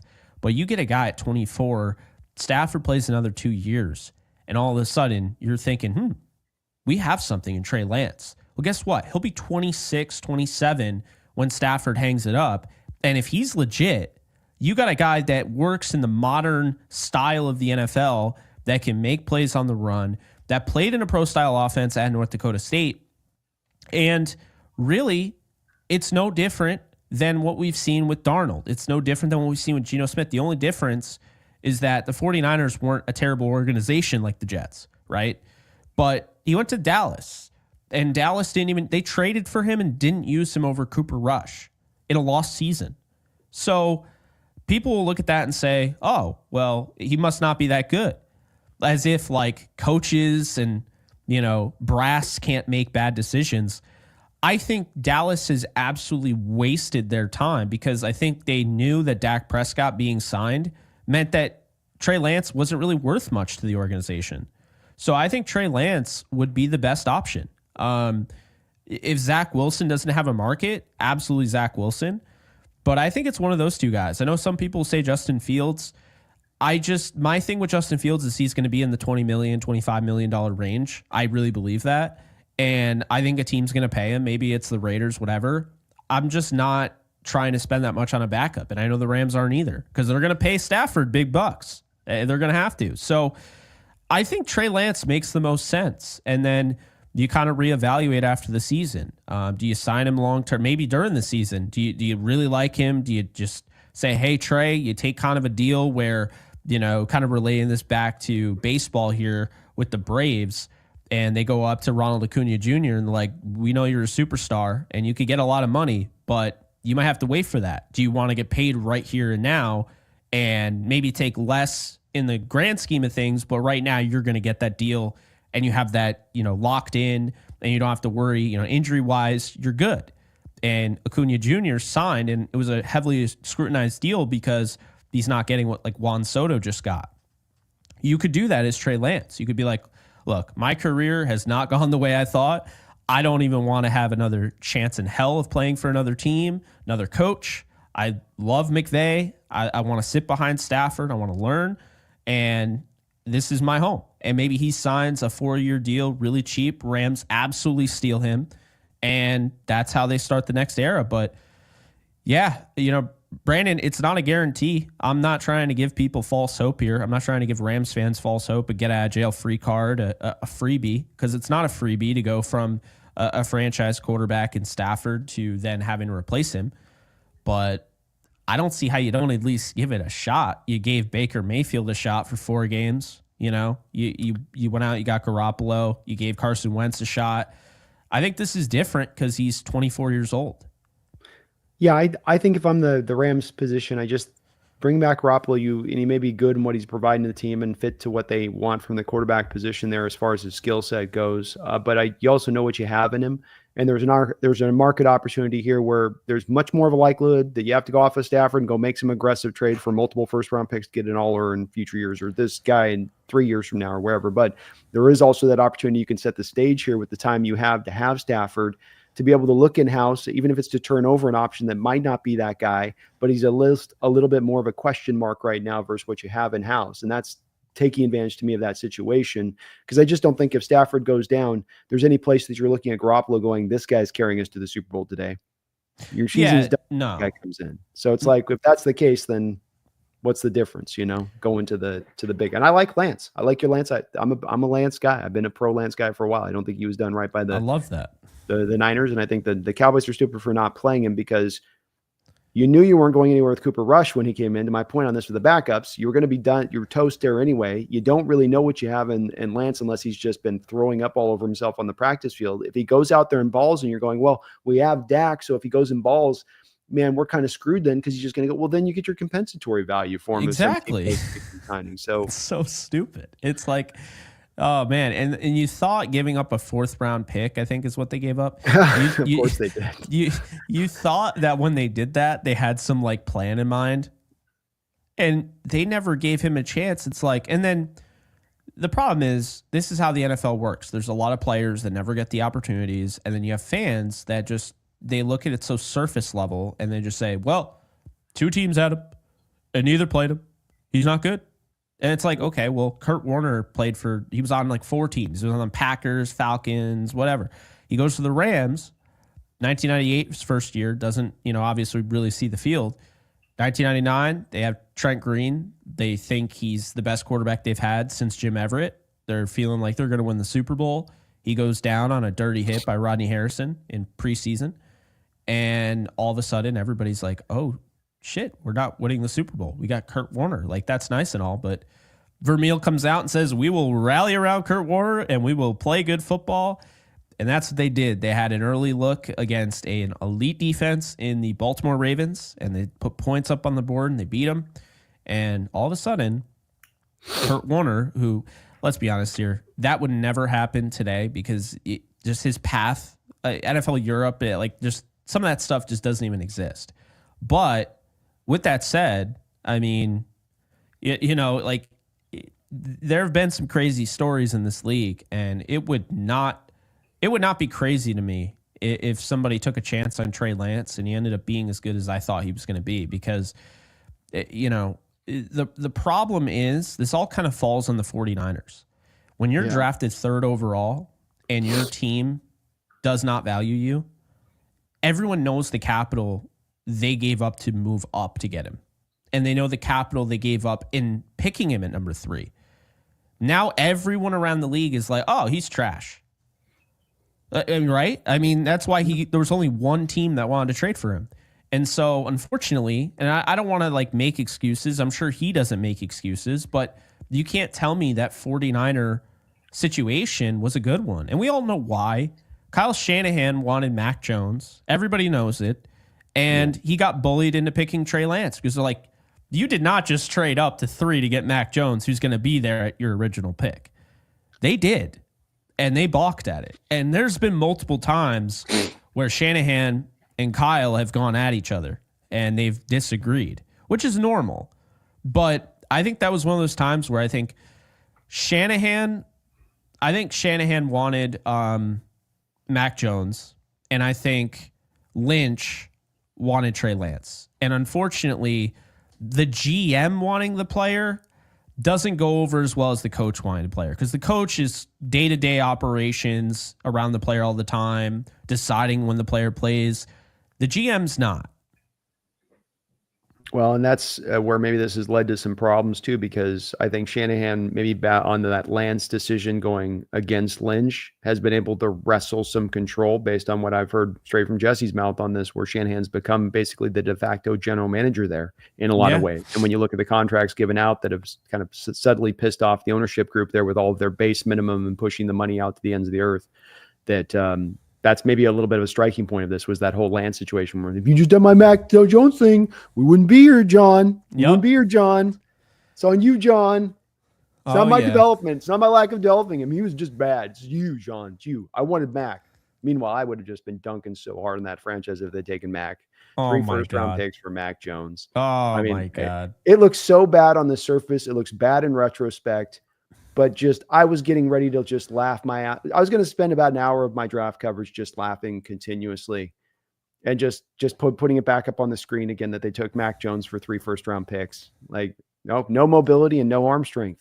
It was going to happen, man. It was going to happen. It was already, it was just, I had the food was on my plate. I had the napkin tucked in, silverware ready, man. It was brutal. It's just funny to me because, again, like I know a lot of 49er fans like to give Kyle Shanahan credit for Sam Darnold, which I think is ridiculous, and then not give Sean McVay credit for Baker Mayfield, which I always laugh at because Baker literally says, I stopped caring about the game of football, and then I went to the Rams and realized I loved the game of football again. Yeah, definitely don't give him any credit for that. But no, they also use the whole, Sean McVay is part of Kyle Shanahan's coaching tree. What? But yeah, it's all silly. But they give Shanahan all this credit, and not all of them, because you do have the people that call him Lyle and they hate on him. But you have a lot of 49er fans that still give Shanahan all this credit, and they say that he develops all these quarterbacks because of Brock Purdy. But think about if Brock Purdy didn't happen, where would this team be? Because I'll tell you right now, like, most organizations don't come back from what they did with Trey Lance. That was a horrendous. That should have caused them to go into a dark age. If we're being honest, it really should have. And they got lucky. They found Brock Purdy, and that wasn't. Shanahan gets credit for that. Shanahan didn't find him. If I remember correctly, it was Bobby Slowick that wanted them to draft him. Isn't that funny? Of the draft too. I mean, you're Mr. Irrelevant. Like you didn't exactly target that guy. That's literally like, what's the last pick? We can wait till maybe we'll take a flyer. Like, exactly. Got lucky there on that one. So I feel the same way, and it's going to remain to be seen what they do going forward on this, especially once they're paying Brock. This is getting easier for the Niners, and they're in a really as maybe any team in this division, a difficult situation going into the future because they've got some big problems coming aboard. It's top of, I think, Williams very, very well may likely retire this offseason. You talked about the Donald dead money that's hit on their books. I mean, they just re-upped him this preseason. They just re-upped McCaffrey, who might retire. What do you think happens to the books with McCaffrey now and the books on top of him? And they've got guys that are already spending money on next year's books in addition to that. So, the Debo deal was so bad. Yeah, and they're going to get off from that one as well. So Brandon Ayuk coming off the reconstructed knee, and it's going to maybe be a little bit tough for them in the future here. Martin 49er Lawrence fans with the rollover cap. How many times did you get hit with that? We got $50 million rolled over. It's like, all right. Yeah, you do. Yeah, you do. And anyone looks at what that cap, so you go over the cap and you look at that salary structure of that team. It is a mess. It is right there with the Saints as far as how they put that thing together. And I get why they're in the Super Bowl window trying to maximize it, but you stretch that sucker out to get on guys like Hargrave and who didn't really work out for you. $20 million a year and didn't really work out. And that's another swing where you miss all on top of these other kind of things. That's just why you come up short. It's true. Martin Lawrence, thanks for the $5 donation. Says, if we make a Godfather offer for Burrow and it's accepted, do you keep DK or does he get traded to another team to make the deal work salary cap wise? I don't think that there's any need to move DK to make the deal work salary cap wise. The Seahawks can create somewhere in the neighborhood of anywhere between $55 to $70 million of cap space this offseason. They have top 3 cap space for 26 and 27, which means they can move money down the road if they need to pretty easily. So you could you could absolutely have DK fit into it. The big question with the DK Burrow fit, I think, and I love DK, and I'm not saying that DK would have to go, but there would be a question a bit on Burrow as an anticipatory thrower. So he wants to work off the back foot and know that his receiver is going to be in the right position in the right place. DK has 2 interceptions this year and almost a third one off the back of not exactly running the route the right way. And that if that's a pairing between those two talents, is that the best pairing between those two talents? First, getting Burrow more of a pure route runner who's going to be in the right space at the right time, at the right moment. I'm not sure on that one. I think that they probably keep him if they made a deal for Burrow, but it's probably something to be worth questioning. But plenty of money. You can get DK done, you can get Burrow done, and then some more on top of that. Yeah, I think, when it comes to that, you're definitely... The cap doesn't really matter at that point. I think you're kicking the can down the road because you just invested in Joe Burrow. And now it's like the Super Bowl window has just really started. And we need to try. And I think that they might try making other moves. I definitely don't think they'd get rid of DK. That would be that would be the selling point. You're adding Burrow to DK and JSN. Maybe you get another wide receiver. So I actually think that they would restructure, some contracts, add some void years and contracts that are already there, and start, playing with fire. And I mean, maybe that's reckless, but not when you get Joe Burrow. It's reckless when you have Brock Purdy. It's not reckless when you have Joe Burrow. Yeah, agreed there. And I would foresee them probably taking that route with it as well, Jake, when it's all said and done with it. But you can fit him. You can definitely fit him, Martin. It looks weird with the cap, but it's all about cap flexibility more than it is about cap space, purely. It's about how you can create the space, and they've got a lot of easy levers to pull to be able to free up that money as they need. And on top of 26 and 27, we're in as good a cap space as any team in the National Football League. So plenty of ways to do that. Dave Barclay with a $2 dono says, by stats, Jimmy Garoppolo and Brick Purdy are nearly identical right now. Well, we've wondered with Brock, once you take a bit of that talent away, and if he doesn't have necessarily, line block really well, and he doesn't got guys creating separation. When he first walked in the door, Jake, something that stood out to me was that first year, 3 of the top 20 receiver tight ends in the league at creating separation on their routes were on that 49er football team. That was Debo, that was Brandon, that was Kittle. And then you had McCaffrey on top of it when he's walking in the door. And once you don't have those guys creating as much separation or as much health or as good a line, you've seen a dip in Brock. You've seen the interceptions and the turnover-worthy plays go up. So I guess that's a bit the heart of the question to what Dave's saying on this. Do you buy into it where it's like, he's maybe able to take a guy that's low-talented, not low-talented, but let's say talented challenged. Jimmy can't move. Jimmy doesn't have a big arm. Brock can move, doesn't have a big arm. He can take those guys and maybe up their low-end floor, Jake, but maybe the ceiling on those guys also doesn't really exist in the nature of this Niner offense. Well, just think about how screwed they are if Jawan Jennings doesn't, reach that next step. Yeah. I mean, like, what would they have done? I don't even know. And had to make a trade, probably. The Pearsall pick might end up working out, like where they got him and it works out, but I think they picked him with the idea that they probably knew that Ayuk wasn't going to re-sign. And now that Ayuk re-signed, it actually worked out in a way because Debo is the guy that and of course now he's starting to play well down the stretch here. I don't think that's going to keep him on the roster. And if it does, well, actually it might, because you said, Shanahan's pretty much the de facto GM and he's obsessed with Debo. So yeah, by all means, man, keep him. Pay Brock, keep him. I don't know where they're getting all this money though. Deamador Lenore signed, and it's going to be hard to do this. It's going to be hard for them to do it with the Brock deal. I think that they're coming. I thought that the thing with Parasol is he's a slot guy coming out of college who ran really not on the outside. You don't want that guy going up on press on the outside. You want him in the slot, and that's Debo's spot. I was always reticent to believe. I think some people thought that maybe he could play that outside to kind of a number 2 to Ayuk, but I just don't think he's an outside guy. Outside of that one game he went off against the Lions, which, man, their defense is in miserable shape right now. Everybody's going to have a great day against that defense as far as receiver goes. Pretty disappointing season for him. Now, he had the bullet hole in his chest, and understandable, maybe that's held him back a bit, but that was not a guy who was big on coming out anyway. The issues with him still remain the issues, which I think he's a slot guy. I think his route running is It's part of why you got to put him in the slot and have him in motion pre-snap a lot out of Florida.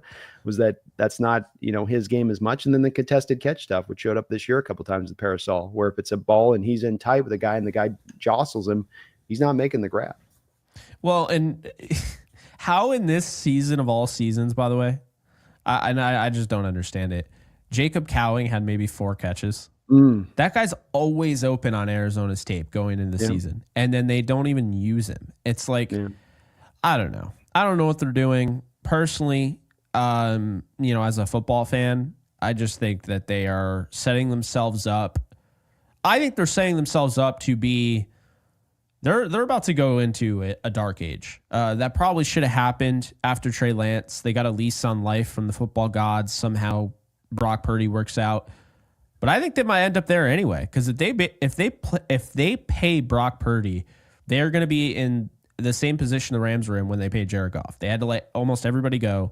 Then you deal with any injuries. Now you don't have that depth that you had previously on a quarterback rookie deal, and you find out really quickly, like, oh, well, you kind of need all of these pieces, and so I just think would Brock, would he? How far would he regress? I mean, that remains to be seen.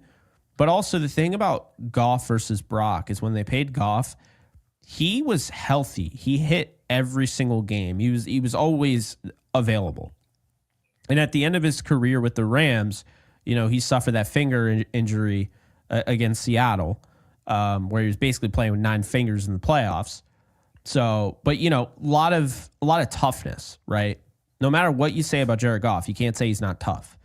Definitely. But Brock Purdy, he's also tough, but he's dealt with some injuries, man, where I'm like, all right, I don't know about you, but I don't think my quarterback should have Tommy John surgery. And I don't know about you, but I wouldn't be paying a quarterback that just had Tommy John surgery. There's a lot of red flags here. Where who's got a sore surgical repaired arm is sore right now, by the way. Yeah, exactly. I didn't like that either. He couldn't grip the football. Yeah. In different ways, this could be worse than the Deshaun Watson deal. He has the build that's set up for him to get hit right in the Tommy John over and over again. When you see him drop back and that blindside blitzers or that blindside pass rusher's hitting him and it hits him right on the elbow, I've seen about 6 times it happens where he gets hit in that same manner of the hit that he took in the Eagles game that caused the injury. And you see the same hit happen. And part of it's just by, for whatever reason, his size. And when he drops back at the arm angle with the 6'3", 6'4" pass rusher coming barreling down, it just hits him at that right angle. And it's tough to watch because you go, man, it's going to happen again. He doesn't see it coming. And when he doesn't see it coming, he just takes it right on the chin, essentially, as a hit. Man. And the way they're teaching these pass rushers is hit the elbow, hit the arm. I mean, they're trying to force the fumble. They're not trying to injure him. I saw 49er fans complain. They're targeting his. I hate to break it to you, but that has always been a thing. Yeah. Like they're always going after. As soon as you get to that point where you're about to let go of the football, they have to make sure that your arm isn't fully going forward. So they're absolutely going to punch you in the arm. They're going to swat you in the arm. They're trying to knock it away. They're playing football. That's the way it is. If you don't like it, well, you're in the wrong sport. Yeah, that's why some people like the bigger quarterbacks. Hard to get up there and get your hand up there like that on those guys. That's true. That's some of why the preference is there. The height, yeah. God's Gang, thank you for the $5 donation. Says, do you think Seattle can develop Howell into a starting quarterback in this league? Is there talent there? Do you think? Well, that was a big sigh. Yeah, I watched him in person in training camp, and it was brutal to watch. And so when he came in a couple weeks ago to play for a little bit for Geno, I wasn't surprised to see him completely drowned. And so I liked him last year coming out of Washington and thought that he actually, in kind of a tumultuous situation with the bad OC and a lame duck coach and a team that sold at the trade deadline, I thought he performed pretty well in that environment. But he looks diminished as a quarterback this season. He's still very young. So like Jake talked about with Trey Lance being 24 years old, that'll be Sam's age too in addition to this. But I mean, based on what I've seen from him so far in Seattle, I've not seen a starting caliber quarterback. Yeah, I like how, as I told you, I do. And I saw some things that you could take away that were very positive with Washington, but I also saw that he's just not afraid to turn the ball over, and that's a problem. I don't think he could fit within the confines of a system like Seattle. I think he's kind of a guy that ends up like Gardner Minshew, just kind of getting thrown around a little bit. He's going to catch fire. Like he'll go somewhere like, Joe Flacco with his time with the Browns. He'll catch fire. He'll have a game or two where he like goes off and that'll get him like paid. But I don't think he's ever going to be a starting quarterback. I think he's a spot starter. And I don't think he'll stay with Seattle very long either. I just think he's kind of a guy that's there. I liked their willingness, their aggressiveness to go out and get him, though. I thought that was smart. Gave him some insurance there. I know the Rams were also trying to get him. So he had a market, but there's a reason why Washington got rid of him and was like, all right, bring in Marcus Mariota. I mean, there was a reason for that. I thought what they were doing there is what you see teams do it throughout the league. I thought the Vikings did this with McCarthy and Darnold too, which is that if you're going to draft that guy up at the high point, you don't want not necessarily another talented guy next to him that ends up potentially being a guy that pushes him or makes him uncomfortable. What you want instead is that aging veteran that's going to be the steady presence who can guide him through a little bit. It just seems that that's the tender they take, which is part of what got me a little bit hyped on Howard. They're not letting him go because the bad talent's not good or he's not up to Jaden Daniels, but that they didn't want to create that situation a little bit. And that makes sense. But I'll say it's been bad. And I mean, he had the one game he went in for a quarter and a half. It's like he threw an interception, almost had another one, just completely was out of sorts. And that guy's been, sitting on the bench behind Geno for most of this year. What have you learned? Yeah. And so I don't know. We'll see with him. I think you're right about not being here long-term. 1 year, $1 million deal. Then you move off him after next year. That's probably the way it goes with it at this point. I would say by the looks of it right now, God's gang. Good question though. Long live the king with another $5. Thank you for all your donations today. Long it says, can Goff trade and where he's at now provide valuable information about not needing to search for a save us superhero quarterback? He's not a top 10 quarterback. I mean, I don't know, because I don't want to take away from what Goff is doing within the confines of that system, with the Lions. I just think I'll tell you right now, he would absolutely just implode if he was in San Francisco. That's where I think Brock Purdy has done a better job because that mobility still doesn't look like the Brock Purdy where, he has his weapons and whatnot. But like Jared Goff, like if Amon-Ra St. Brown went down or, Sam Laporta went down or he didn't have Jahmyr Gibbs or whatever, was dealing with his third string or fourth string running back, he's probably not winning that game.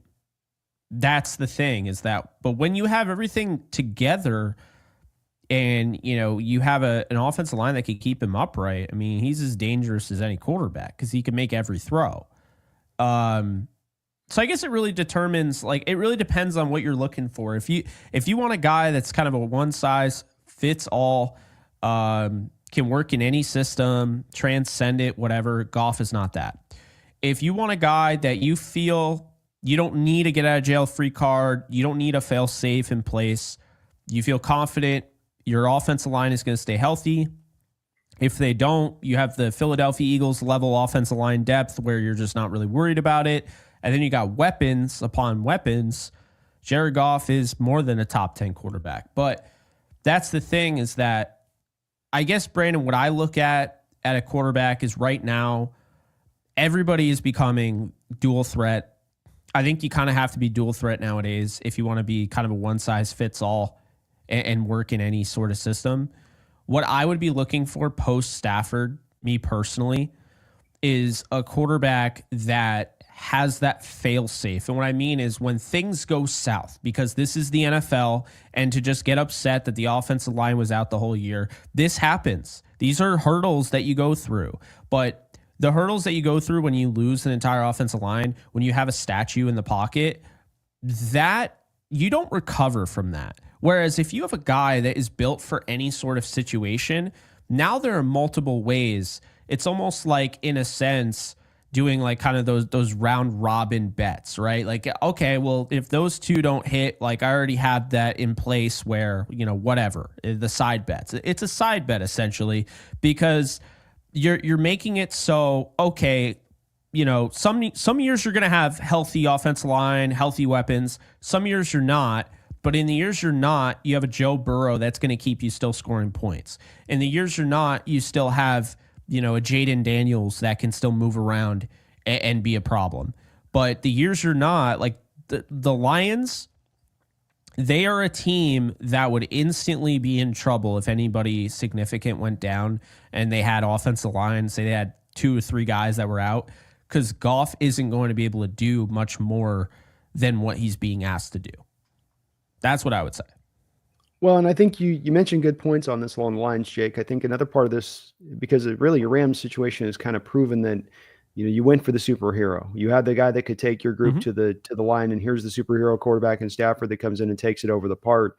I think the very key dividing line on this, King, one that the Niners are going to face with Brock, is that there's a difference when the guy's on a rookie quarterback and you're building that supporting cast around him. It's different when it's a Russell Wilson situation from 10 years ago and he's at that 1% for where he's playing at as a QB versus ranked versus other quarterbacks in the sport. But with Goff at the time and place of when they made that trade, and part of the reason they had to give up the extra first-round pick was because of the salary constraints that were involved with Goff. And that's now a different territory where it's that we come back to it of, okay, you're this guy in this offense, but I'm paying you to be a superhero quarterback, but you're not giving me superhero performance. And that's then the pivot point from the Rams' perspective was that if Goff is making a third less than what he was making there at that time for them, whereas they're saying, hey, dollar for dollar, Goff or Stafford. Well, Stafford, if it's only costing us extra picks, really, we'll take that all day, every day.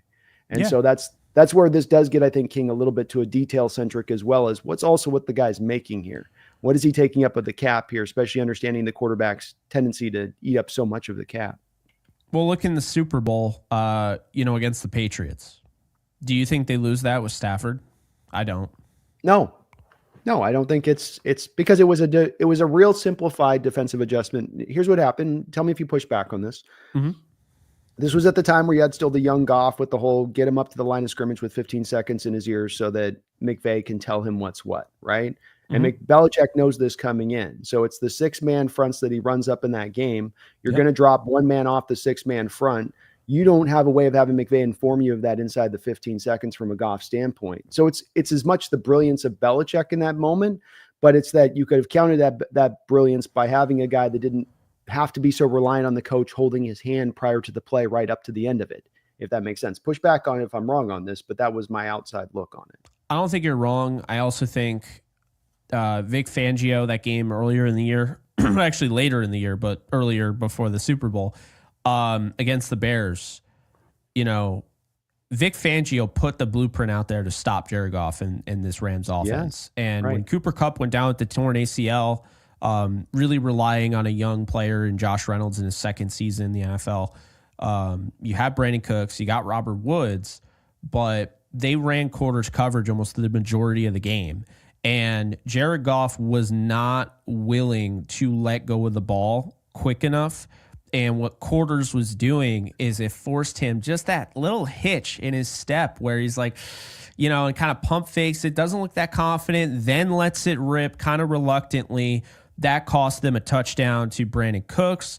There was an interception. Just a lot of different things that went down in that game. Todd Gurley was able to move the ball and run the football. They get called on kind of a phantom hold by John Sullivan. And the problem is Jared Goff was struggling on 1st and 10, 2nd and 10, 3rd and 10. But those holds, when they called those, now you're talking 1st and 20, and you could just let it rip because Goff really was trying. That's the thing I think a lot of people don't understand is that a young quarterback, there are 2 different ways that they can approach the situation negatively. One feels way worse than the other, but it isn't always the case because you want a balance. You don't want too aggressive. You don't want too conservative. Goff was like way too reluctant to play his style of game that brought him to the Super Bowl. And when the Patriots had Kyle Van Noy as kind of that Leo pass rusher, it really threw off Jared Goff because they used him the whole game. They just blitzed him. They sent the house. They blitzed him, and it really made it hard on Jared Goff when you had, and I still think he probably should have won Super Bowl MVP. I mean, he was huge, Kyle Van Noy. But, those were the things, is then all of a sudden, a lot of the nuance in Sean McVay's offense started to look really simplistic, and then he started panicking. And I think as much as Jared Goff gets blamed for that Super Bowl, I don't think Sean McVay gets enough blame. And I think Sean McVay himself would tell you. I think the 2 weeks of media, the media week, the 2 weeks in between then and the Super Bowl, I think McVay in the first week probably had a perfect game plan. And the second week he overthought it, changed everything he was going to do because he knew he was going against Bill Belichick, and it killed him. And so I still to this day believe that, yes, even with a kind of negative game plan in that style of game, Stafford absolutely wins the Super Bowl. But to be fair to Jared Goff, I don't think Sean McVay put him in the best situations. I just don't. They did not run the ball nearly enough. I mean, that was a 0-0 game going in the fourth quarter. We all remember that. I mean, it was a defensive battle, but also bad offense. Yeah. So yeah, that's what I would say. And I mean, I haven't looked it up in a while. I'm going to pull it up right now because I'm just curious how much they ran the ball in that one. How I remember it is that they didn't run the ball nearly enough. And that's where I come into that. It's that 6-man fronts that they ran, though, the Patriots in that game, because that's what is going to – so much of what the attack was based upon with McVay at that time was the ability to know that because we've moved into a new era with the coverages. And Fangio at the front of what he does with the coverages of what you see is not what you get post-snap. Yeah. This is when we come down to that hand-holding stuff to where I can look at what we're getting pre-snap coverages and know, like for Seahawks, just talking about this. We talked about this Dan Quinn recently, right? With you guys playing in the playoffs. You walk up to the line of scrimmage as a quarterback, I'm in your ear. I look at the coverage that I'm seeing out there pre-snap. That's very likely to be what it is post-snap. Now I combination two different things. I bring up a stacked box, number one, on the front side of it. So you going to run calls and audibling to run calls is out the door. When you're going to audible in a run call in a 6-man front. Now, I'm also going to vary everything post-snap from a Belichick standpoint. In that 6-man box, 1 to 2 guys is always dropping off. But more than likely, one guy's coming. A 5-man blitz is always coming. So it's kind of a fire zone. And then on the back end with the Fangio coverage system, you're changing prior to post-snap. So you have both sets now that are moving parts pre to post-snap, which is not what you engage by and large throughout the season as an offense and finding your success. And that's where it's that great adjustment they found. This is also the NFL is always in a changing state, a moving state. This is why it's become the du jour now, and that every team now is changing up coverages by and large pre to post-snap and mixing up their boxes with simulated fronts. They were just a little bit at the head of the curve on this. On top of the Fangio adjustment, you're right. He teams ripped a page out of his book on this when he was starting to really, root in on that. But I thought it was really that combination. So it's kind of that brilliant game plan, man. There is you're not going to audible 6-man front. You're not going to do that. You're going to go to a pass if you audible in anything there. Yeah, no, it was great. I'm actually looking here now, and it's good to look back because you forget, things blur and all that. They ran the ball 7 times with C.J. Anderson, only got 22. They ran the ball 10 times with Gurley, only got 35. Now, a lot of people had this kind of assumption that Todd Gurley was really banged up in that game. Todd wanted the ball more. That's what he said. He's like, I was fine. I just wanted the ball. He was ready. This is how it was described to me years later. Todd would have died on that field for a Super Bowl. Yeah. He did not care. If his career ended on that field, he would have been totally fine with it as long as they won. And what bothers me about that Super Bowl to this day is that Rams fans still blame Brandon Cooks for 2 things. He had 8 catches for 120 yards, right? They blame Brandon Cooks for not catching the ball that like I said, Goff was reluctant to throw in quarters, and you get McCourty come over and knocks it out. He has to get both feet inbounds in the back of the end zone when he's 5'9". And Goff threw it above his head, and he somehow caught it and didn't get his feet in bounds and then dropped it. So people blame it on then. He was the punching bag, Brandon. He always has been. I think Cooks is underrated.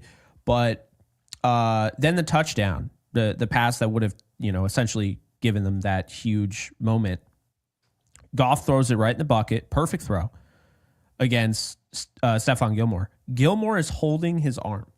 So Cooks is holding it like this, and then the ball comes out, and they're like, see, Cooks is bad. He's the reason we lost. I was like, well, they missed a clear arm bar by Stephon Gilmore. And then the other one, the quarterback was reluctant to throw it in quarters coverage. You just get to see Cooks is like this. Have you seen it? He's in the middle of the field going towards the end zone, and he's like this. And Goff is still like, oh. And then he throws it, and now McCourty is right on his ass and knocks the ball out. So, yeah, it's more than that. I looked it up on PFF. The Rams only generated 9 pressures on Brady. So, the Patriots, while the Rams defense was really good, and Corey Littleton, interception in that one, which was huge. He was great. He also was a punching bag because he gave up that seam buster over the top to Rob Gronkowski. I think that was the only thing that he really did in that game. Oh, no, he was pretty good in the game. But yeah, I thought their defense was really good. But the Patriots, like I said, they had 9 pressures. Patriots had 24 in that game. And Jared Goff was dealing with more pressure. And keep in mind, this was, I had, what's-his-face reach out to me. I don't want to call him what's-his-face. He's a legend. Anthony Munoz. He reached out to me while he was at the Super Bowl, to the Super Bowl media thing. He wanted to come on my show because he wanted to go on a Rams show and talk up the Built Ford Tough offensive line of the year because he knew the Rams were going to win. So I had him on my show, and this is before I even had video and all that, just audio podcast. I was late to work and everything. Fun time. And I remember him talking about the Built Ford Tough offensive line of the year. And I'm like, all I'm thinking is, man, all this praise for this offensive line, which has been great all year, it sure would be disappointing if they struggled against the Patriots. Now, to your point, it could have been more Jared Goff not being able to, adjust and, changing things at the line, all of that. But the Patriots got pressure, and that mattered. And I did remember history a little bit better than I thought because, Brandon, the leading pressure leader in this game was indeed Kyle Van Noy with 5. So And Van Noy, like what he does with Baltimore, so much of it is working off, he's not just coming off the edge. He could do a little bit of the edge stuff, but it's the twists, it's the stunts, it's the loops, it's him scraping around pass protection, looking for the crack that he can then, barrel on through. And the thing with Gurley is that, remember with that Rams team, so much of it was the outside zone and stretch plays to the edge. And so when you have a 6-man front, as well as dissuading you away from running, a 6-man front is going to widen out that defensive line. What's that going to neutralize? Well, you want to get to the edges. It's harder, right? Because there's more guys out there to the edges there to shut that down, which it becomes dissuading to call it as well. If you're McVay and looking at that, you're just not going to probably call that as much because you go, why? I'm going to run into the teeth of the defense? That doesn't make sense. And that's why I think McVay came down to that bottom line of it's a quarterback deficiency issue, even if I maybe made a mistake in my play calling, because my quarterback couldn't overcome this stuff, which is what I need my QB to do in those moments. Not simply look back to me and say, save me. You're my only hope. Like, no, you gotta do a little bit of this on your own, buddy. Come on, pick up some of this. It did feel that way. And I hate being hard on him, but then he gets the contract afterwards, and it's like, did he really earn the contract? I think McVay on that one, when even giving out the contract, so the timing is we have to. He's earned it. We have to. He's earned it. I don't want to. Eventually I'm going to show you that one play, which I know I promised you it earlier. I got to go back and find it. The kid that did it on Twitter, just the same play ran by the Rams over 2 different seasons. And the Rams run it in the Super Bowl for a touchdown over the top to Cooper Kupp. Last year, it was the Chiefs and the Detroit Lions in the opening game of the season. Lions run the very same route concept in that game. And he goes for it's an open route. The key to this is it's an in-cutting route that's a 14-yard route that's open for Goff to throw to, and you can technically fit it in. But the deep one on the top over the middle is open as well if you're willing to let it loose, if you're willing to let the big dog hunt. And Stafford willing to let the big dog hunt, where Goff in that situation on a similar kind of play. And I thought there was a great representation on that play of almost kind of like, you just want something that's a keynote point of why. It's not Goff makes a bad decision or he's broken or not a good quarterback. So he's going to go take the meat and potatoes. He ain't going to try to, push that thing down the line. Yeah. No, that's a great point. I definitely want to see that. I'll try to find it. Yoquan, I can never say that name. 8 seasons. Thank you, Joaquin. He says 8 seasons in the NFC West. Is McVay the best head coach? I don't think it's remotely close. I mean, I think McDonald, has a chance to be really good. So I want to preface with that because you remember, well, I don't know, because he was hired before you came on, and became a host. Yeah, so Jesse and I were horrified of McDonald going to the Seahawks. Horrified. Because we're like, this guy is really good. Like some of the other coaches that were hired, I don't know. I mean, the Panthers guy in particular, I was a little surprised they didn't go after McDonald. But regardless, McDonald is going to be a stud. I think Gannon is building a nice culture in Arizona. I think Kyle Shanahan is the last coach in this division that I would want. I know that sounds crazy, but he hasn't built a culture. Clearly, there's always stuff going on. There's always just nonstop, like guys go on podcasts and they're like, oh yeah, well, they got lucky. It's like, why is it always they got lucky, man? You know, it's just ridiculous. And I feel like eventually that just kind of bleeds out onto the field, and it did this year. So yeah, I mean, I think Sean McVay is leaps and bounds the best head coach in the NFC West. I think really the question is, where does he rank among the entire league? And I think really you can only say Andy Reid is actually better, just because the resume he has, and he's been around a lot longer. But McVay is number 2 for me behind Andy Reid. That's what I would say. So yeah, clearly the best NFC West coach. But I'm curious what Brando has to say. Yeah, McVay's clearly at 2 different quarterbacks who's gotten to the Super Bowl last 7-6 years. That's an impressive. He wasn't walking in with the Rams team that he walked into that was stacked up. Goff at that time was looked at as a bust, as a guy that was disappointed. It wasn't like he's taking guys, well, he's got some talent. Like, he did not look particularly good with Fisher at all. Mm-hmm. And so you've got to laud him for that. Always I'd like to see with these offensive masterminds, can they put together a defense? Do they value defense? You know, there's that tendency of a defensive-minded coach will sort of like redhead stepchild to the offense, offensive-minded coach, redhead stepchild to the defense and how they treat it. He's not that way. He's always, seemed to make a point of emphasis of having a strong defense with the offense, and it all works together.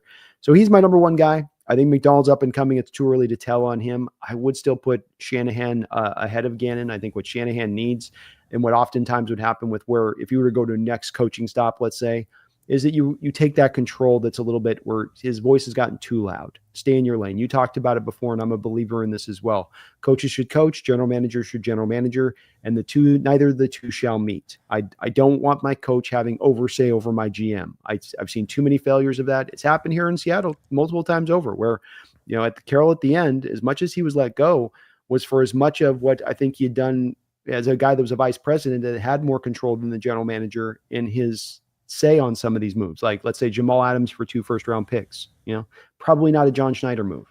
Probably Coach Carroll coming in and saying, go get this done. So I still think with Shanahan, he's a great coach. It's just, you got to get him you got to get him out of the general manager room. You got to keep him weighing, like, I will give you the team I'll give you and you will enjoy it, I agree with that. I think, I mean, Shanahan's definitely number 2 right now. I think over the long haul, I would take the other 2 over him. That's a fair assessment. And Shanahan's, got some things to account for as far as things that have grown in his game on the downside of that too with this. So like losing the locker room potentially, and how he's got to, re-snap that back into control if it's at all possible. Feed Me More Seahawks, thank you for the $2 donation. Says, my opinion, 3 years of starting before final conclusion. Do you know what he means on this? Young quarterback, 3 years. You mean a young quarterback, 3 years of starting before final conclusion? I mean, I think that's fair. I would need to know a little bit more context. I mean, I would always say this about like Sam Bradford, for instance. His first year wins Rookie of the Year. Kind of looking back, I don't know if he should have won Rookie of the Year, but that's neither here nor there.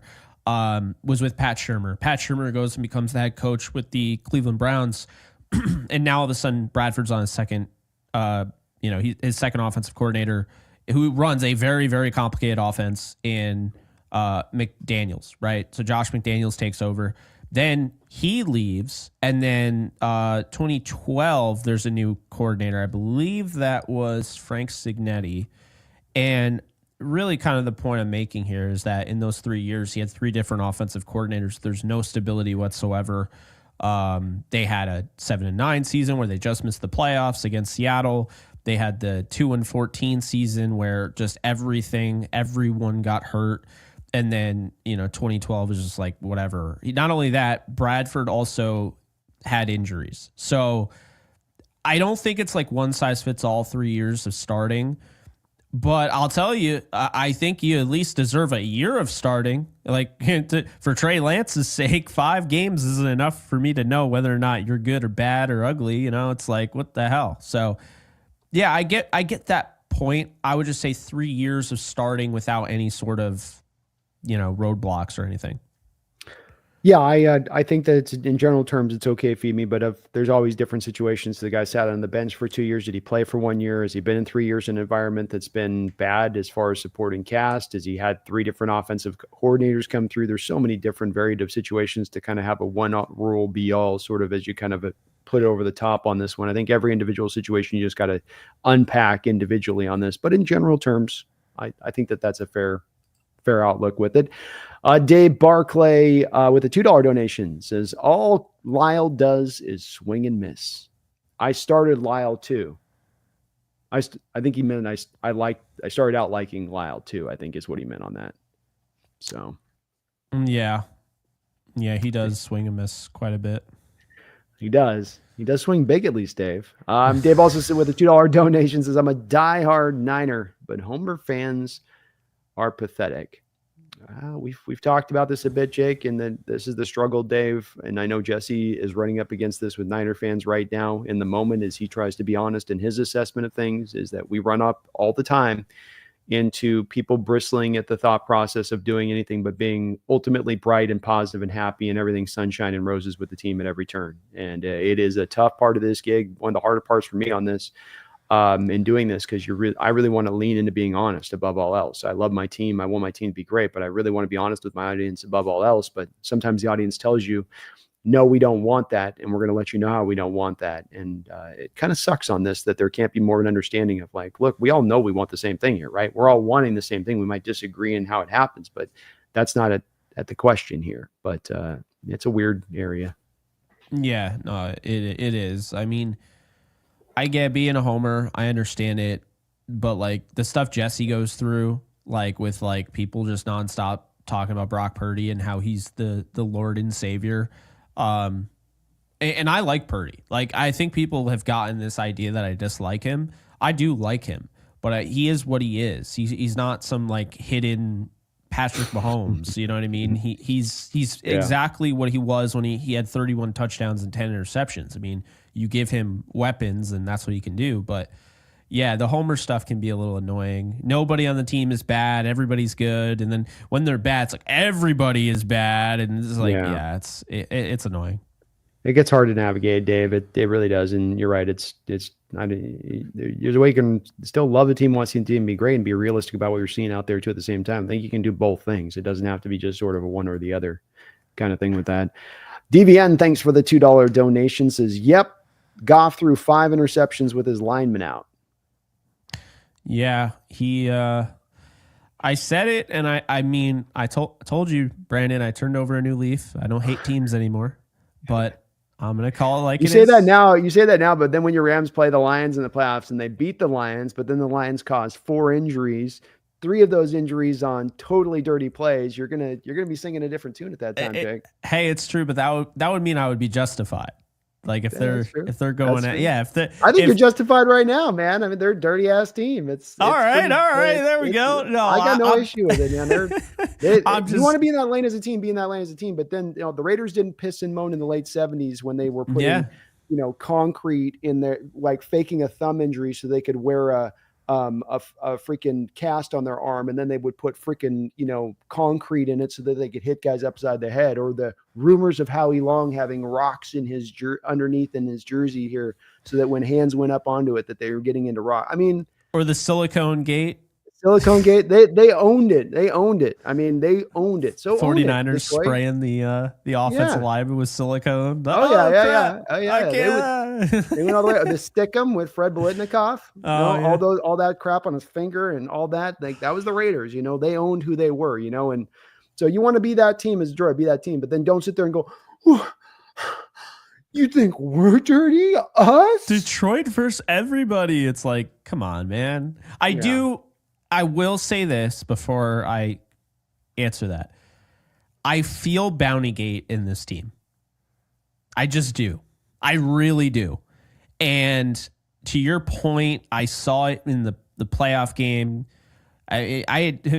First up, the Lions fans were upset that Kyron Williams Puka went into the blue tent and came out. They're like, what? He needs to stay there. It's like, you're mad? You're like, we injured you. You have to be sidelined. Like, what? And I had never seen, and I remember them bringing it up on the broadcast.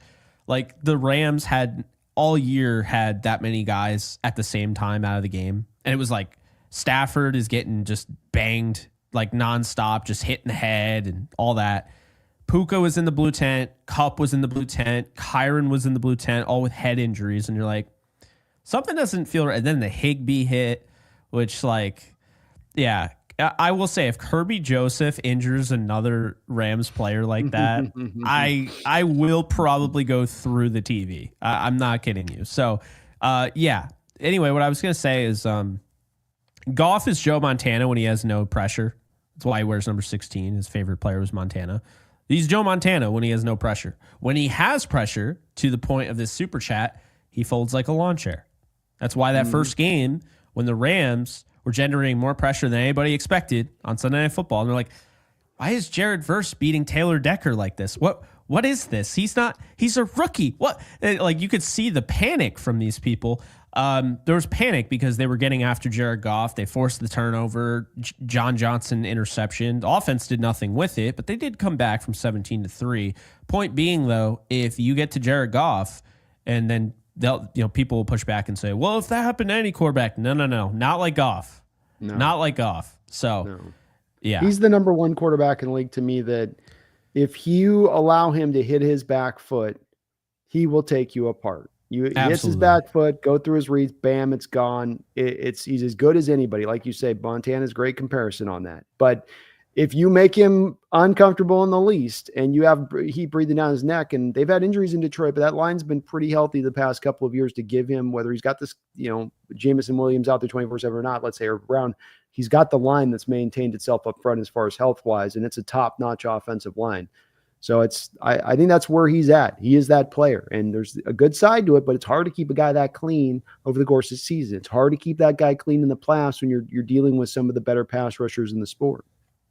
Yeah, it absolutely is. And, maybe this is just a reminder to everybody when you're drafting, maybe don't have Jared Verse fall to 19th. Like, there's a lot of pass rushers in this draft. And I still get, if I'm telling you right now, if the Vikings didn't pick Dallas Turner and they just picked Jared Verse, they'd probably be my Super Bowl favorites. I just, him with Jonathan Grenard, the way Grenard played this year, Do you think he played? Do you think he fits out Andrew Van Ginkel, though, who they signed then?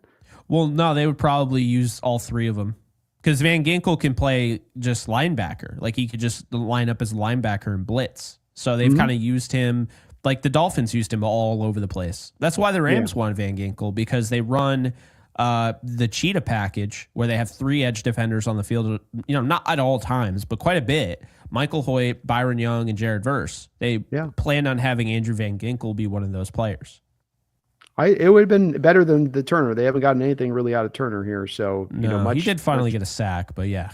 It's been a quiet year, though, for him. And again, he's stacked a little bit on the depth chart, but it worked out great for you. And at the end of the day, it's the benefit is really the 14 straight offensive players going in the first round, as never has happened. I mean, you can see why this happened. Is what they didn't see it with Verse. Maybe there's a flaw with Verse 2 or 3 years down the line. We'll see with this. Well, no, it's that everyone got offensive minded in their approach, obsessed in their approach this last draft. And that allowed the teams that were willing to grab defense in the teens to get themselves hell of a players in doing so.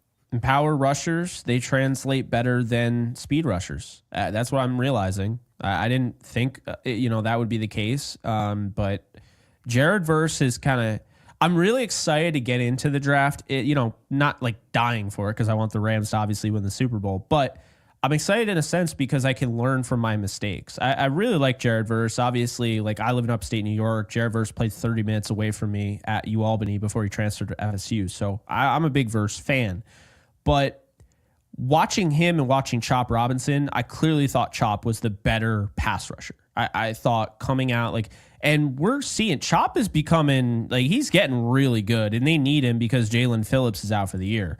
And they just can't seem to stay healthy. But The thing about Chop, though, is now the run defense. That was the thing Verse was supposed to be good at. And he is good at it, but he misses a lot of tackles. So I think that's a key and critical thing that he needs to work on. But aside from that, I mean, Verse can help anybody tomorrow. He was second in pressures going into Sunday. I think he's 6th or 5th right now. And people are still trying to make excuses that he's not Defensive Rookie of the Year. I mean, you did it last year with Kobe Turner. I mean, he's Defensive Rookie of the Year. And I think Quinion Mitchell's had a great year, but I don't know. I feel like if you're going to hold... it's better to the Rams here. Yeah.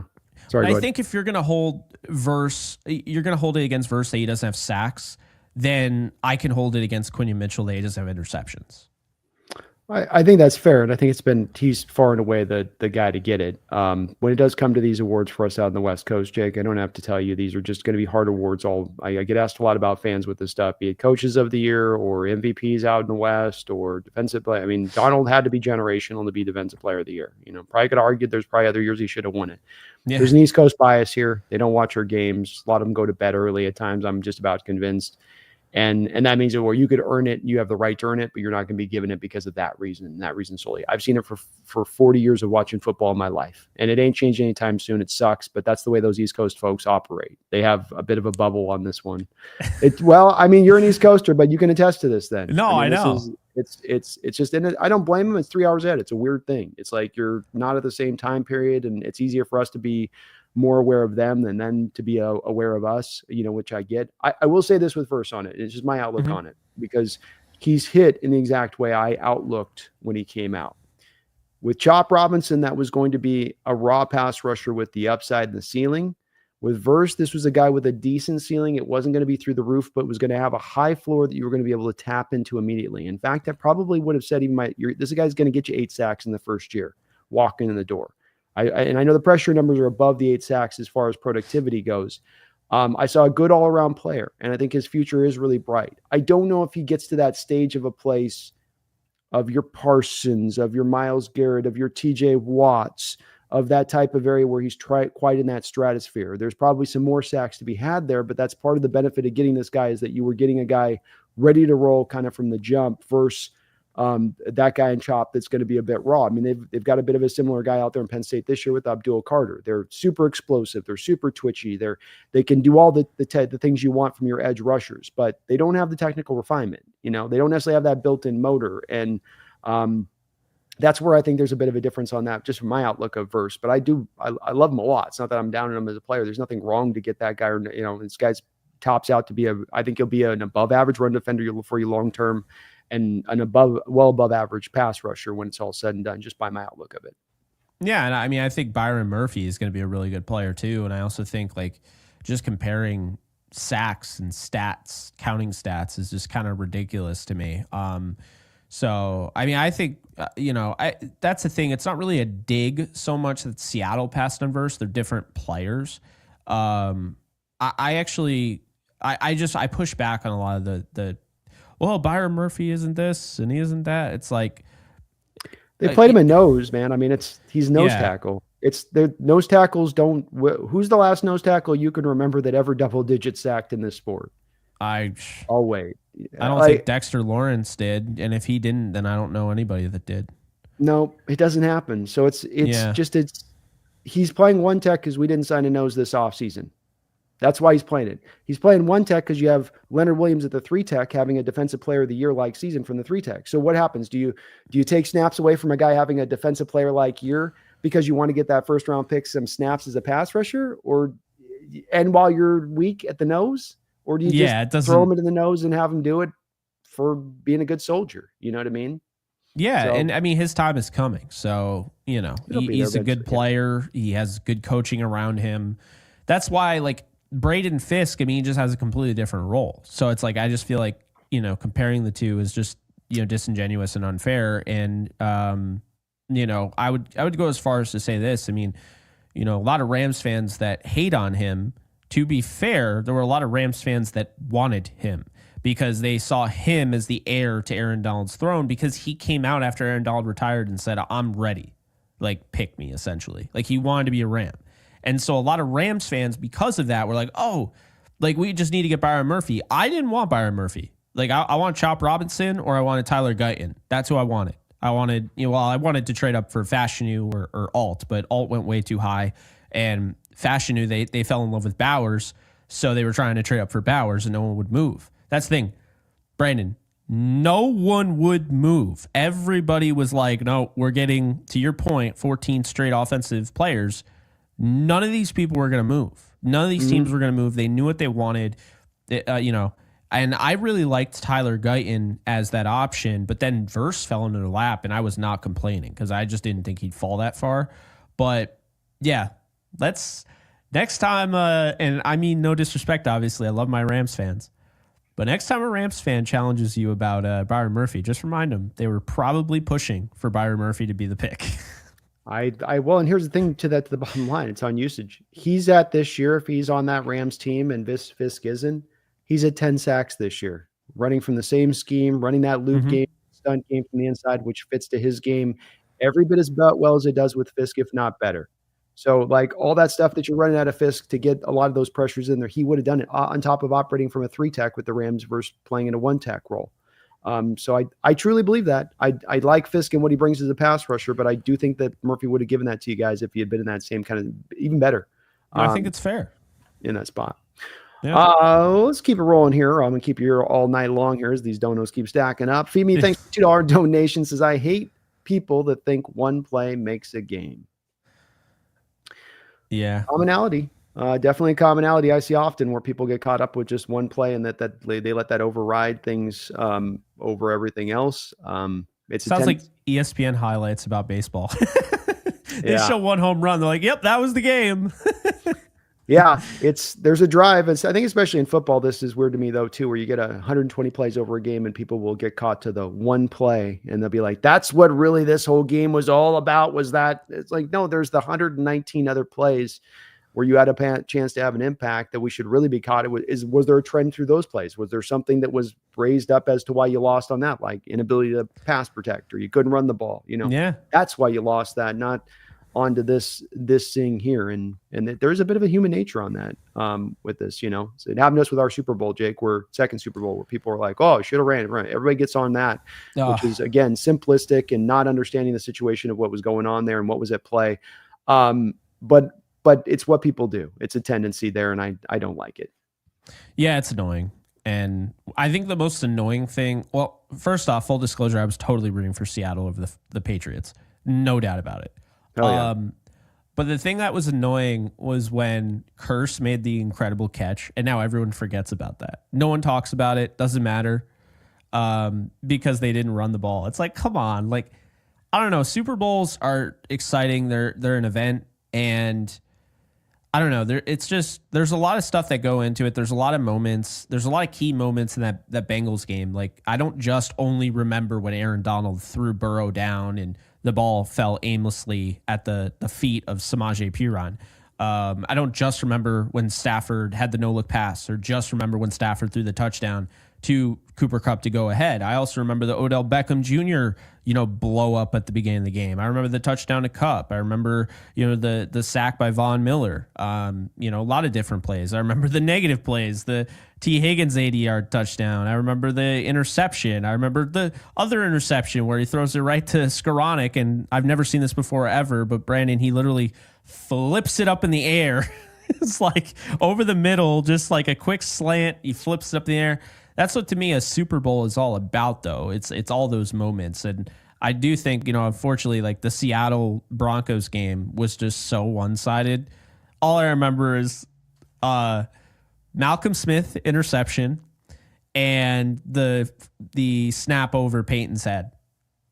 Yeah. Oh, and I think what's his face? Percy Harvin. He had a touchdown. Touchdown result, yeah. Touchdown. I was in New York for that one, by the way. I was in Manhattan watching that one. So oh man. Didn't go to the game, but I was in a Seahawks bar in Manhattan, and I don't remember a lot about that. It's a little fuzzy for me as well on that one, just a tiny bit, 43-8. 43-8 is a good game. DVN, thanks for another $5 donation. Says, question for Jake. How do you feel about Raheem Morris? I haven't been impressed with him at Atlanta.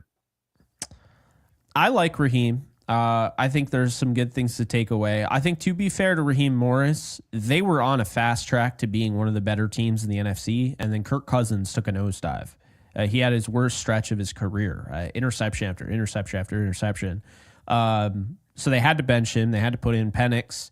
And I think it just made it it's tough, right? If you get the Kirk Cousins that you're supposed to get, or the Kirk Cousins that you thought you were getting after the Bucs game, everyone forgets that primetime game. That was two juggernauts, it looked like. I mean, the Bucs were playing really well, and the Falcons, I mean, that looked like they were on a collision course, maybe even playing the playoffs. And now here we are. The Falcons need to win against Carolina, which isn't an easy feat right now. Carolina, I know they got blown out by Tampa, but they're not a team I necessarily want to play. They're not like an easy win and you're in type of scenario. And it's not a win you're in because the Bucs are playing probably the worst team, the best team that you could play, because the Saints are pitiful. So yeah, they're probably not going to make the playoffs. And I would just say this. Everyone is going to, we just talked about a play, right? A play making a game. Everyone is going to talk about Raheem Morris not calling the timeouts, and he absolutely should have. But that shouldn't negate what he's done this year for this Falcons team. They've been competitive in every game. They probably should have won some of the games they lost. They definitely should have won the Kansas City game. That was awful. That was just a bad call at the end. Totally, Pitts is being held, whatever. But Morris has kept that team going despite the fact that their heavy investment, fully guaranteed into Kirk Cousins, went south, right? So I'm not of the belief that he should be fired or anything like that. And I do understand why people haven't been too impressed with him as of late. But I think the grand scheme of things, the full season, I think he's had a pretty solid rookie season since he hasn't been a head coach in years. So I think he's done a decent job, and you look to build on it now that Penix is your guy moving forward. And you just see, I mean, if he does nothing with Penix next year, it's more so it looks like it's his fault, not necessarily Penix's fault, then But I don't know. I think he's done a fine job. And, the Falcons, they're a game away where if the Bucs have one of those, oh my God, any given Sunday, and they completely shit the bed against the Saints, Falcons are probably going to the playoffs. So I don't know. It's tough. They started off really well, but I can't discredit how much Kirk Cousins fall off had to do with what has happened this year. Yeah, I think it's fair. I don't know if he's gotten that Atlanta defense playing significantly, better from where they were. And I just didn't. I felt like the Atlanta's process of bringing in Raheem Morris was not an exhaustive one. It looked like they sort of played footsies with Belichick, and then they pivoted quickly to Raheem. And versus my Hawks, that really went through a lot of different candidates to look at what the right guy was going to be. I also think Raheem in his first stop there as a head coach was not all that impressive. I just didn't think that he'd necessarily taken that Rams defense to a new stratosphere past other defensive coordinators that had come through there recently, when you have Donald there working off that. So and that's proven true by the defensive coordinators you have taken over, where has that defense taken a big step back despite the fact that you have lost Donald? Well, and Ernest Jones? Well, not tremendously, no. So, I mean, how great of a job did he really do? It's a guy that just felt like a bit of a retread coach to me on that, Jake, but he's not been a bad job. To your point, I'm not saying that. That's more about the hiring at the time than it is about, what he's doing in the here and now. Definitely a culture guy too. So I think that went into it. Yeah, that makes sense. And it may be working. I like the fact that I was one of the few people, and I've been proven right on this one, who said the Penix pick's actually a good one, folks. Everybody, remember at the time, everyone on that one was like, no, you can't do Penix. This is a go for it now. I said, no. This is a good pick. It's actually a smart pick. And it's proven to be true. Cousins is done. If you just gone with Cousins and said everything's in on Cousins, like a lot of people were saying at that time, they're pushing back on that take. Where are you at now? Are you in Atlanta, and where you're at? You're caught in between. You got no pathway of anything. Like, you're stuck. So, that one's been proven right on my part with it for this very same reason, is that it'd be Desmond Ridder. They wouldn't have traded him. Yeah, exactly. I'm just saying it's that one I got beat up on that one. I think I'm looking kind of smart on that one in retrospect. Jeffrey Thistle, thank you for the $10 donation. Jeffrey, very kind as you as always, man. Appreciate you. He says, are you worried that McVay at any point could become a broadcaster and pump the brakes on Goff? Every quarterback behind the best offensive line in football puts up league-high numbers. Not rocket science. Definitely not a believer. No, I think Jake and I are both on that place with Goff on this one, Jeffrey. I mean, if we give you the indication of otherwise, I think we're both in the same, both the same point on this with Goff on that he needs that to be successful. And if he doesn't have it, he won't be successful. I'm not worried that McVay at any point could become a broadcaster. I think that is a media narrative that is out there because it gives them something to talk about during the offseason. Oh, will this be the year? No, it won't. I think it was really overblown because that 2022 season, that was the first time Sean had ever gone through anything like that. And, he credits Baker. Baker credits him for getting back into football. He credits Baker because he said, at the end of that season, it really gave him something to feel really good about.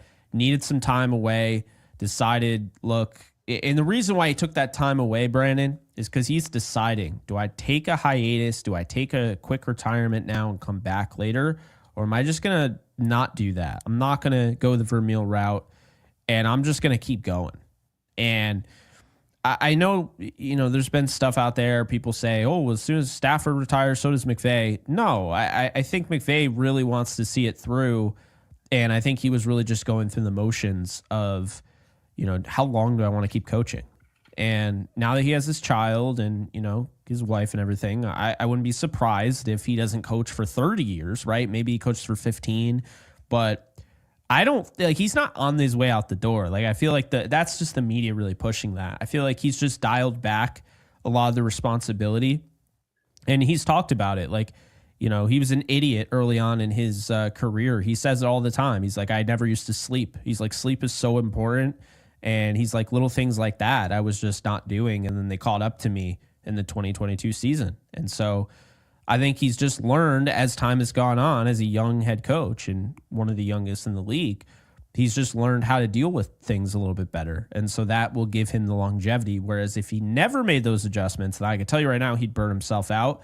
But he saw himself getting burned out. And so he made some adjustments. And now, he doesn't look anywhere near. Like, you looked at him in some of the pressers in 2022, he looked exhausted, Brandon. Exhausted. And now he just looks like he's ready to go. Like, he might be losing his voice, but that's about it. Yeah. Well, that kind of probably happens to a lot of coaches over time, but he's in a good situation. He's got a smart general manager. He's got ownership that's willing to spend the money, and in a great city as well. So probably makes it a little bit easier on that side of it too, to say, hey, I think I'll keep going on this, but I'd like to see him go to the booth, man. I'll say that, Jake. I wouldn't mind seeing him go to that. He's a dynamic personality. He's really would be at his best, I'm saying, Jake, up in the booth, really, with his ability to communicate as that grand communicator and be able to get that across the audience. I think that'd be better served, Well, I'll tell you this. If they get knocked out early, then, I wouldn't mind hearing him call a playoff game. There we go. That'd be kind of cool. I'd go for that too. Dave Barclay, thank you for your donations today. Thank you for all yours. Again, Niner fan in the house here, dropping a lot of donos on the chat. Says, no, I started Lyle, and I love that people use it. You've gotten the roundtable completely. We're going to pretty much forget his first name here pretty soon with how much we're using the Lyle moniker. It's so funny that you do that because I love my cousin to death, my cousin Kyle. And anytime he did something that was like questionable, like a fantasy football trade or something I don't know why I decided to do this, but in our group chat, I was like, oh, Lyle. And I changed his name to Lyle in my contacts, and he used to get so pissed.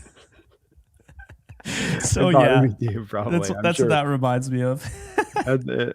You will get forever credit on this one though, David, and we're going to keep using it in the roundtable. You better believe that on top of it.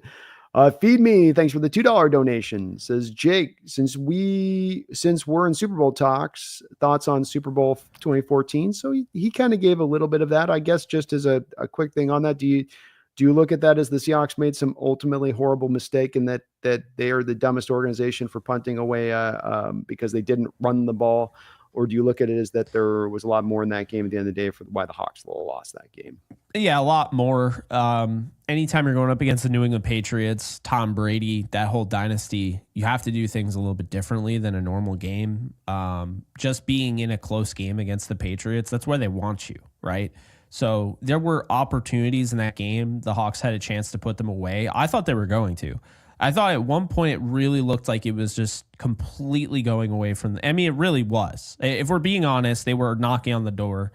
There was something I got a lot of joy about because, while Seattle tormented me throughout my childhood and obviously the 2010, season with Bradford and everything, I couldn't stand anybody more than the Patriots. So like any NFC West team, I was rooting for you as far as I'm concerned if you were against New England. So I remember, rooting for Seattle in that Super Bowl. And it felt weird, but I really enjoyed it because I was just like, it's cool to have a rooting interest in the Super Bowl. I know some people are like, no, I don't have I don't have stakes in the game. I'll literally place a bet so I have a team to root for. I can't sit there and just be neutral. It just feels weird, right? So yeah, I remember like in that game, Seattle had multiple chances to kind of take over that game, even before knocking on the door there. And they just didn't put them away. And just unfortunately, this is what makes Tom Brady and Bill Belichick so good. This is why they were the greatest dynasty in football history, because they did in the salary cap era. Miss me with that, 49er fans. But the reason being is because they essentially at any given moment could come back. I mean, we saw that with the 28-3, but even before that, you just saw, they were going to stay the course, never get too high, too low, the Patriot way. They're all well coached. You didn't see like any stupid penalties, like a late 15-yard penalty late in the game or anything like that. And so, yeah, I just think, unfortunately, with that, the Patriots has posed too much of a threat. And if you don't put them away, I mean, you got to beat them by 10, because if it's a one possession game, I mean, don't be surprised that they're going for 2 to win the game. That is their mentality. So yeah. Well, and it's luck factors in when you get to the Super Bowl at times. Absolutely. Where our Legion of Boom was beat up at that point. The previous game against the Packers conference championship, Burrow, I think, tore his shoulder. Richard had a torn ligament. The day before the game on Friday, 2 days before the game, Cam Chancellor tore his MCL. And then on the opening drive of the game for the Patriots, Tom Brady throws an interception to Jeremy Lane, our slot cornerback, who then proceeds to get tackled by Julian Edelman and have his ACL torn and his arm broken. So Absolutely. He's out for the game. And so, you gave up, to your point, you gave up a 10-point lead in the fourth quarter. That's why you lost that game, not because of some run at the end of it. That's why you lost the game. And you gave up the 10-point lead because your guys were battered across the board. But you guys face this too. You mentioned Cup. First Super Bowl, you went there. If you've got Cup in that game, probably winning that game. Goff feels a lot more comfortable, I can tell you that. Score more than 6 points, right? Like, yeah, I mean, and at the end of the day, Patriots didn't light the scoreboard up on their side of it. I mean, and Kupp was a guy that was very important to Goff at that time, and his role in that. He's always been important to Stafford too, but he's just as important to Goff. So, timing, injuries, when it happens, and stuff can throw it off in that way to set that matchup up at the end of the year when there's two great teams, you're down just that one important talent versus the other team who's not. That can sometimes just be enough to carry the day at the end of the day. Yeah, I mean, like, to your point, the injury to Jeremy Lane, now you have like Thorold Simon, I believe, and Deshaun Shedd, and I don't know if Walter Thurman was on that team or not, but nope, he was gone. He was free agency, went the previous year. Yeah, probably could have used him in that situation, but now you're putting these guys like Simon and Shedd in this situation where it's like, and this is the thing that really what we see in Super Bowls is guys have to step up. Unsung heroes have to be named. I mean, Malcolm Smith was an unsung hero in the 43-8 game. But yeah, I mean, they're David Tyree.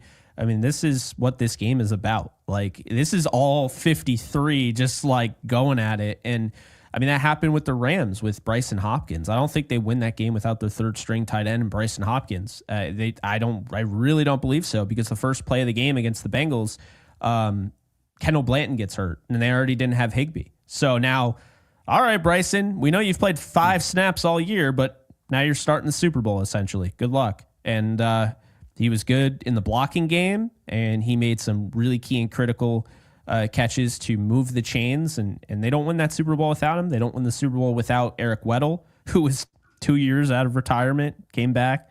He had a harness to keep his shoulders in place. he tore both shoulders.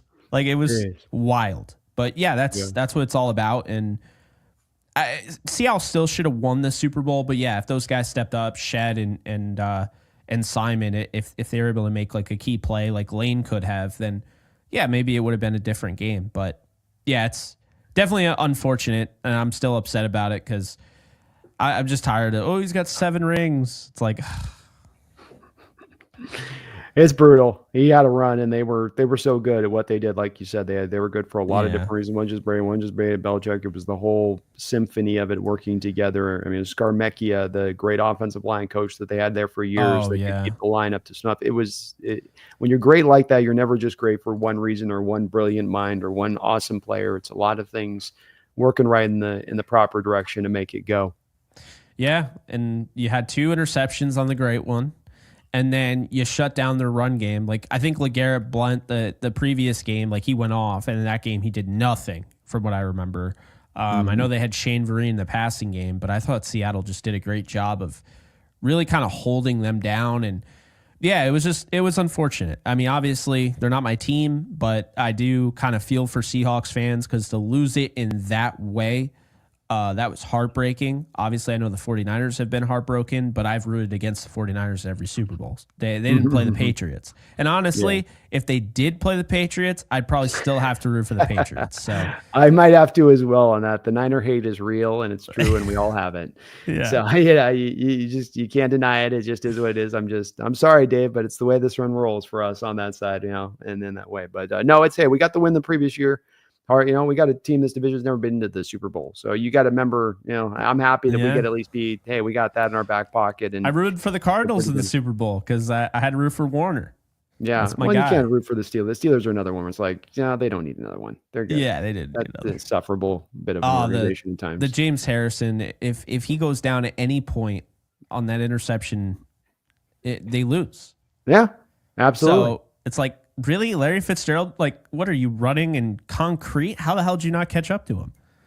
Especially because he's like Harrison, like barely 6 feet tall, so his little legs trying to take him up the field. He can't even get his thighs are rubbing together as he's running full speed. Good God, yeah, it just couldn't do it. But that was a crazy play in that game. Dave is going to finish us off here, right, with our 31st donation. And I thank you guys for all of the support today, and you include on that day with multiple donations. He says, just drove to Bozeman, Montana, and back with you guys on. Let's go, Dave. Let's go. Appreciate you.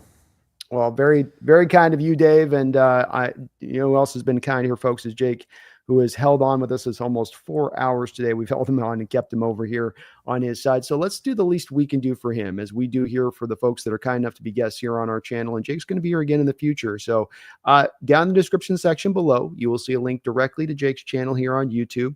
Click that direct link, go over there, sub on up to his channel if you're not already subbed up before. He's also my cohort on the NFC West weekly roundtable show that we do. We'll be, I'm sure, keep rolling on that side of it as well. So please do show him the love, because he's been kind enough to give us almost 4 hours of his time. We've kept him here.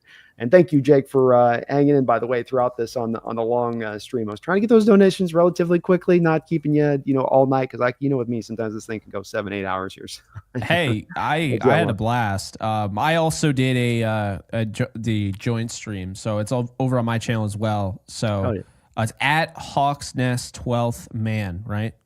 I think that's the extension on it, yeah. Or the HawksNest, if you do a search on it with the YouTube thing, I pop right up on that. So either way on that with it. Yeah, because I just want to make sure. The way YouTube is, like, you got to go in and toggle monetization and all. It's so ridiculous, man. Can't they just have it's only with live streams though. I don't know why. But they can't put automatic tags or anything. Gotta go in and do all that. It's like even closed captioning. It's like, why would I want closed captioning on? Who doesn't want to have that turned on? It's like they make you hit every setting button on it to roll it live with it. So yes, do please get subbed up over the Jake side. Jake definitely will get this back in again. Maybe free agency, definitely by the draft. If not, to have another connection on this. We're obviously going to be doing the weekly roundup is on that side too. But once you've gotten in maybe a little bit knee deep on some of these prospects and take a look at them. So by the way, too, we didn't talk about the one guy we didn't want to talk about, and I don't want to push this any longer. But one guy that I did get you excited for is that Cameron Kitchens coming out of Miami. I said this guy's got a lot of resemblance to Ed Reed. A lot of resemblance to Ed Reed. 4 interceptions in the first year, just on a positive front of things. Probably was my favorite pick of you guys in the draft overall from a value standpoint. Not saying he'll become that, but he's making me look pretty good on the 4 interceptions to give you a little bit of a nice note to end us off here with that on that. That one's looking pretty nice for me on that side. He looks good, man. It's funny because, like I said last night on the roundtable, the first half of the season, and I say half, I mean before the bye week, which is like 5 weeks, he looked horrible. He didn't look like he belonged in the field. In preseason, he did, but the beginning of the season, he did not. And then after the bye, you just saw he played with just a different level of ownership, and you could really see him learning from those mistakes. I mean, we hear all the time, just learn from your mistakes, and how kind of corny and how kind of just, repetitive that can be, redundant. But, he really has. He learned from that 15-yard penalty he had against Detroit. He learned from getting absolutely burnt to a crisp in the Cardinals game week 2.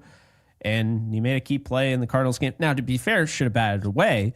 But, he's made some key and critical plays. And, yeah. It's, I don't know, man. I feel really good about him, and the reason is because a lot of these guys, Verse, Fisk, they draft these older rookies so they're more ready to play. He's 21. He's the youngest by far that they drafted, and he's already pushing for playing time. He pretty much kept John Johnson on IR. I mean, they didn't even bring him back. They're going to bring him back now for the playoffs because they get 2 IR spots. But that's crazy because John Johnson was rated the number 1 safety through the first 2 weeks before he got hurt by PFF. So, yeah. And then you got McCullough, the UDFA out of Tennessee. Brandon, these are 2 of the best drafts I've ever seen since I started covering the draft. I mean, what Les Snead, Sean McVay, the coaching staff, the recruiting staff, what they did, scouting staff, has been insane, spectacular. And they're really just missing that quarterback to give you that feeling like, okay, when Stafford retires, we have this guy. They don't currently have that, but they have everything else. It's crazy. Yeah, well, you can't be greedy, man. You got that on top of what you got in place. That's pretty damn good in itself. Pretty good. And I think with Kitchens, Ed Reed first year, 5 interceptions, Kitchens 4 interceptions. I don't think Ed Reed was 21 at the time either. He might have been, but I think he was more in that 22, 23 phase. So future's bright for you guys with that position. Future's bright with this defense. Unfortunately, my fellow Seahawks fans, this Rams team's not going anywhere. The dark age that we might be seeing this 49er team potentially heading into, depending on the moves they make here in the next couple of seasons, is not going to be necessarily what our Rams team's running into on this side of it. The NFC West is just going to remain, Jake, one of the more competitive divisions. I know that the NFC North got its praise this year for its one-off. Ooh, congratulations. 1 year you were maybe the best division in football, but year in and year out, we are that kind of division, and it just doesn't make it easy. West. Yeah, it is always the NFC West. And it's like, man, sometimes it'd be nice to have that feast factor. Sometimes it'd be nice to have that Patriots AFC East 20 years of pure and utter dominance running over the top of joke organizations. But that's not how we operate out West. We're on the cutting edge. We're on the forefront out here. This is what it is. So it's just going away no time soon, but it'll make some great matchups into the foreseeable future. Jake, I wish your team a lot of luck into the playoffs. You guys play a brand of football that tends to play well in the playoffs, especially for the points you gave, in that you're not going to have to face the open air, which may have been a bit of a problem for you guys potentially. Looks like it's going to get avoided all the way, potentially for a potential Super Bowl run. So go out there, kick some ass, go get the job done, and best of luck to you guys here for the rest of the remaining part of this season. Appreciate you, Brando. This is awesome. I know it was a long time for some, but thank you guys for sticking with us on both channels. Guys, again, on my channel, please give Brandon your sub. I don't care if you're not a Seahawks fan. He's got a ton of ad. We just talked football. We talked football for almost 4 hours. So be sure to check him out. Link is in the description below. But yeah, this has been awesome, and don't worry about the time because we could have gone for 8 hours, my friend. I might pull you in here. Yeah, this might be the warm up for the next one where I'm like, all right, you've got your toe dipped in the water. Now we're jumping in cannonball style. So get ready. This is going to be, we're going 8, buddy. We're going 8 deep, a dirty 8 deep. Well, you're a soldier for marching through on this, man. I really appreciate you doing it. And I know, especially this time of year, everybody's really tired in this content creation business. We've been grinding and stretching and fighting, and you get to the end of this and there's not a lot of gas left in the tank. So I do appreciate you hanging on for that almost 4-hour period today. And like I said, we'll do this again and do it again soon, man. Hell yeah, man. Appreciate you. Well, thank you for watching today, folks. Whether you're on my side or Jake, whether you're subbed up to either of our side on that, do at least the very minimum. Please hit that like button on both sides. Helps the algorithm searches for people looking for the good content such as this. We really do appreciate you watching. Thank you to all of the donations. It took us maybe 3 hours just to get caught up on the donos. You guys were so kind on that way, but you are that way with us in the NFC West Roundtable as well. So always that support's there with us. We really appreciate it. We will be back next week on Tuesday's Roundtable to give a little bit of not much of a breakdown of this game at that point. It's JV team against a team that may or may not be all in on playing. So, but we'll be able to talk about these teams in the future of it and where they're going, and that's going to be interesting because there's a lot of different directions for both these teams. Well, especially my Hawks team this offseason. So, thanks for doing this. Appreciate you guys watching. Back soon, but until next time, please don't you ever forget, go Hawks.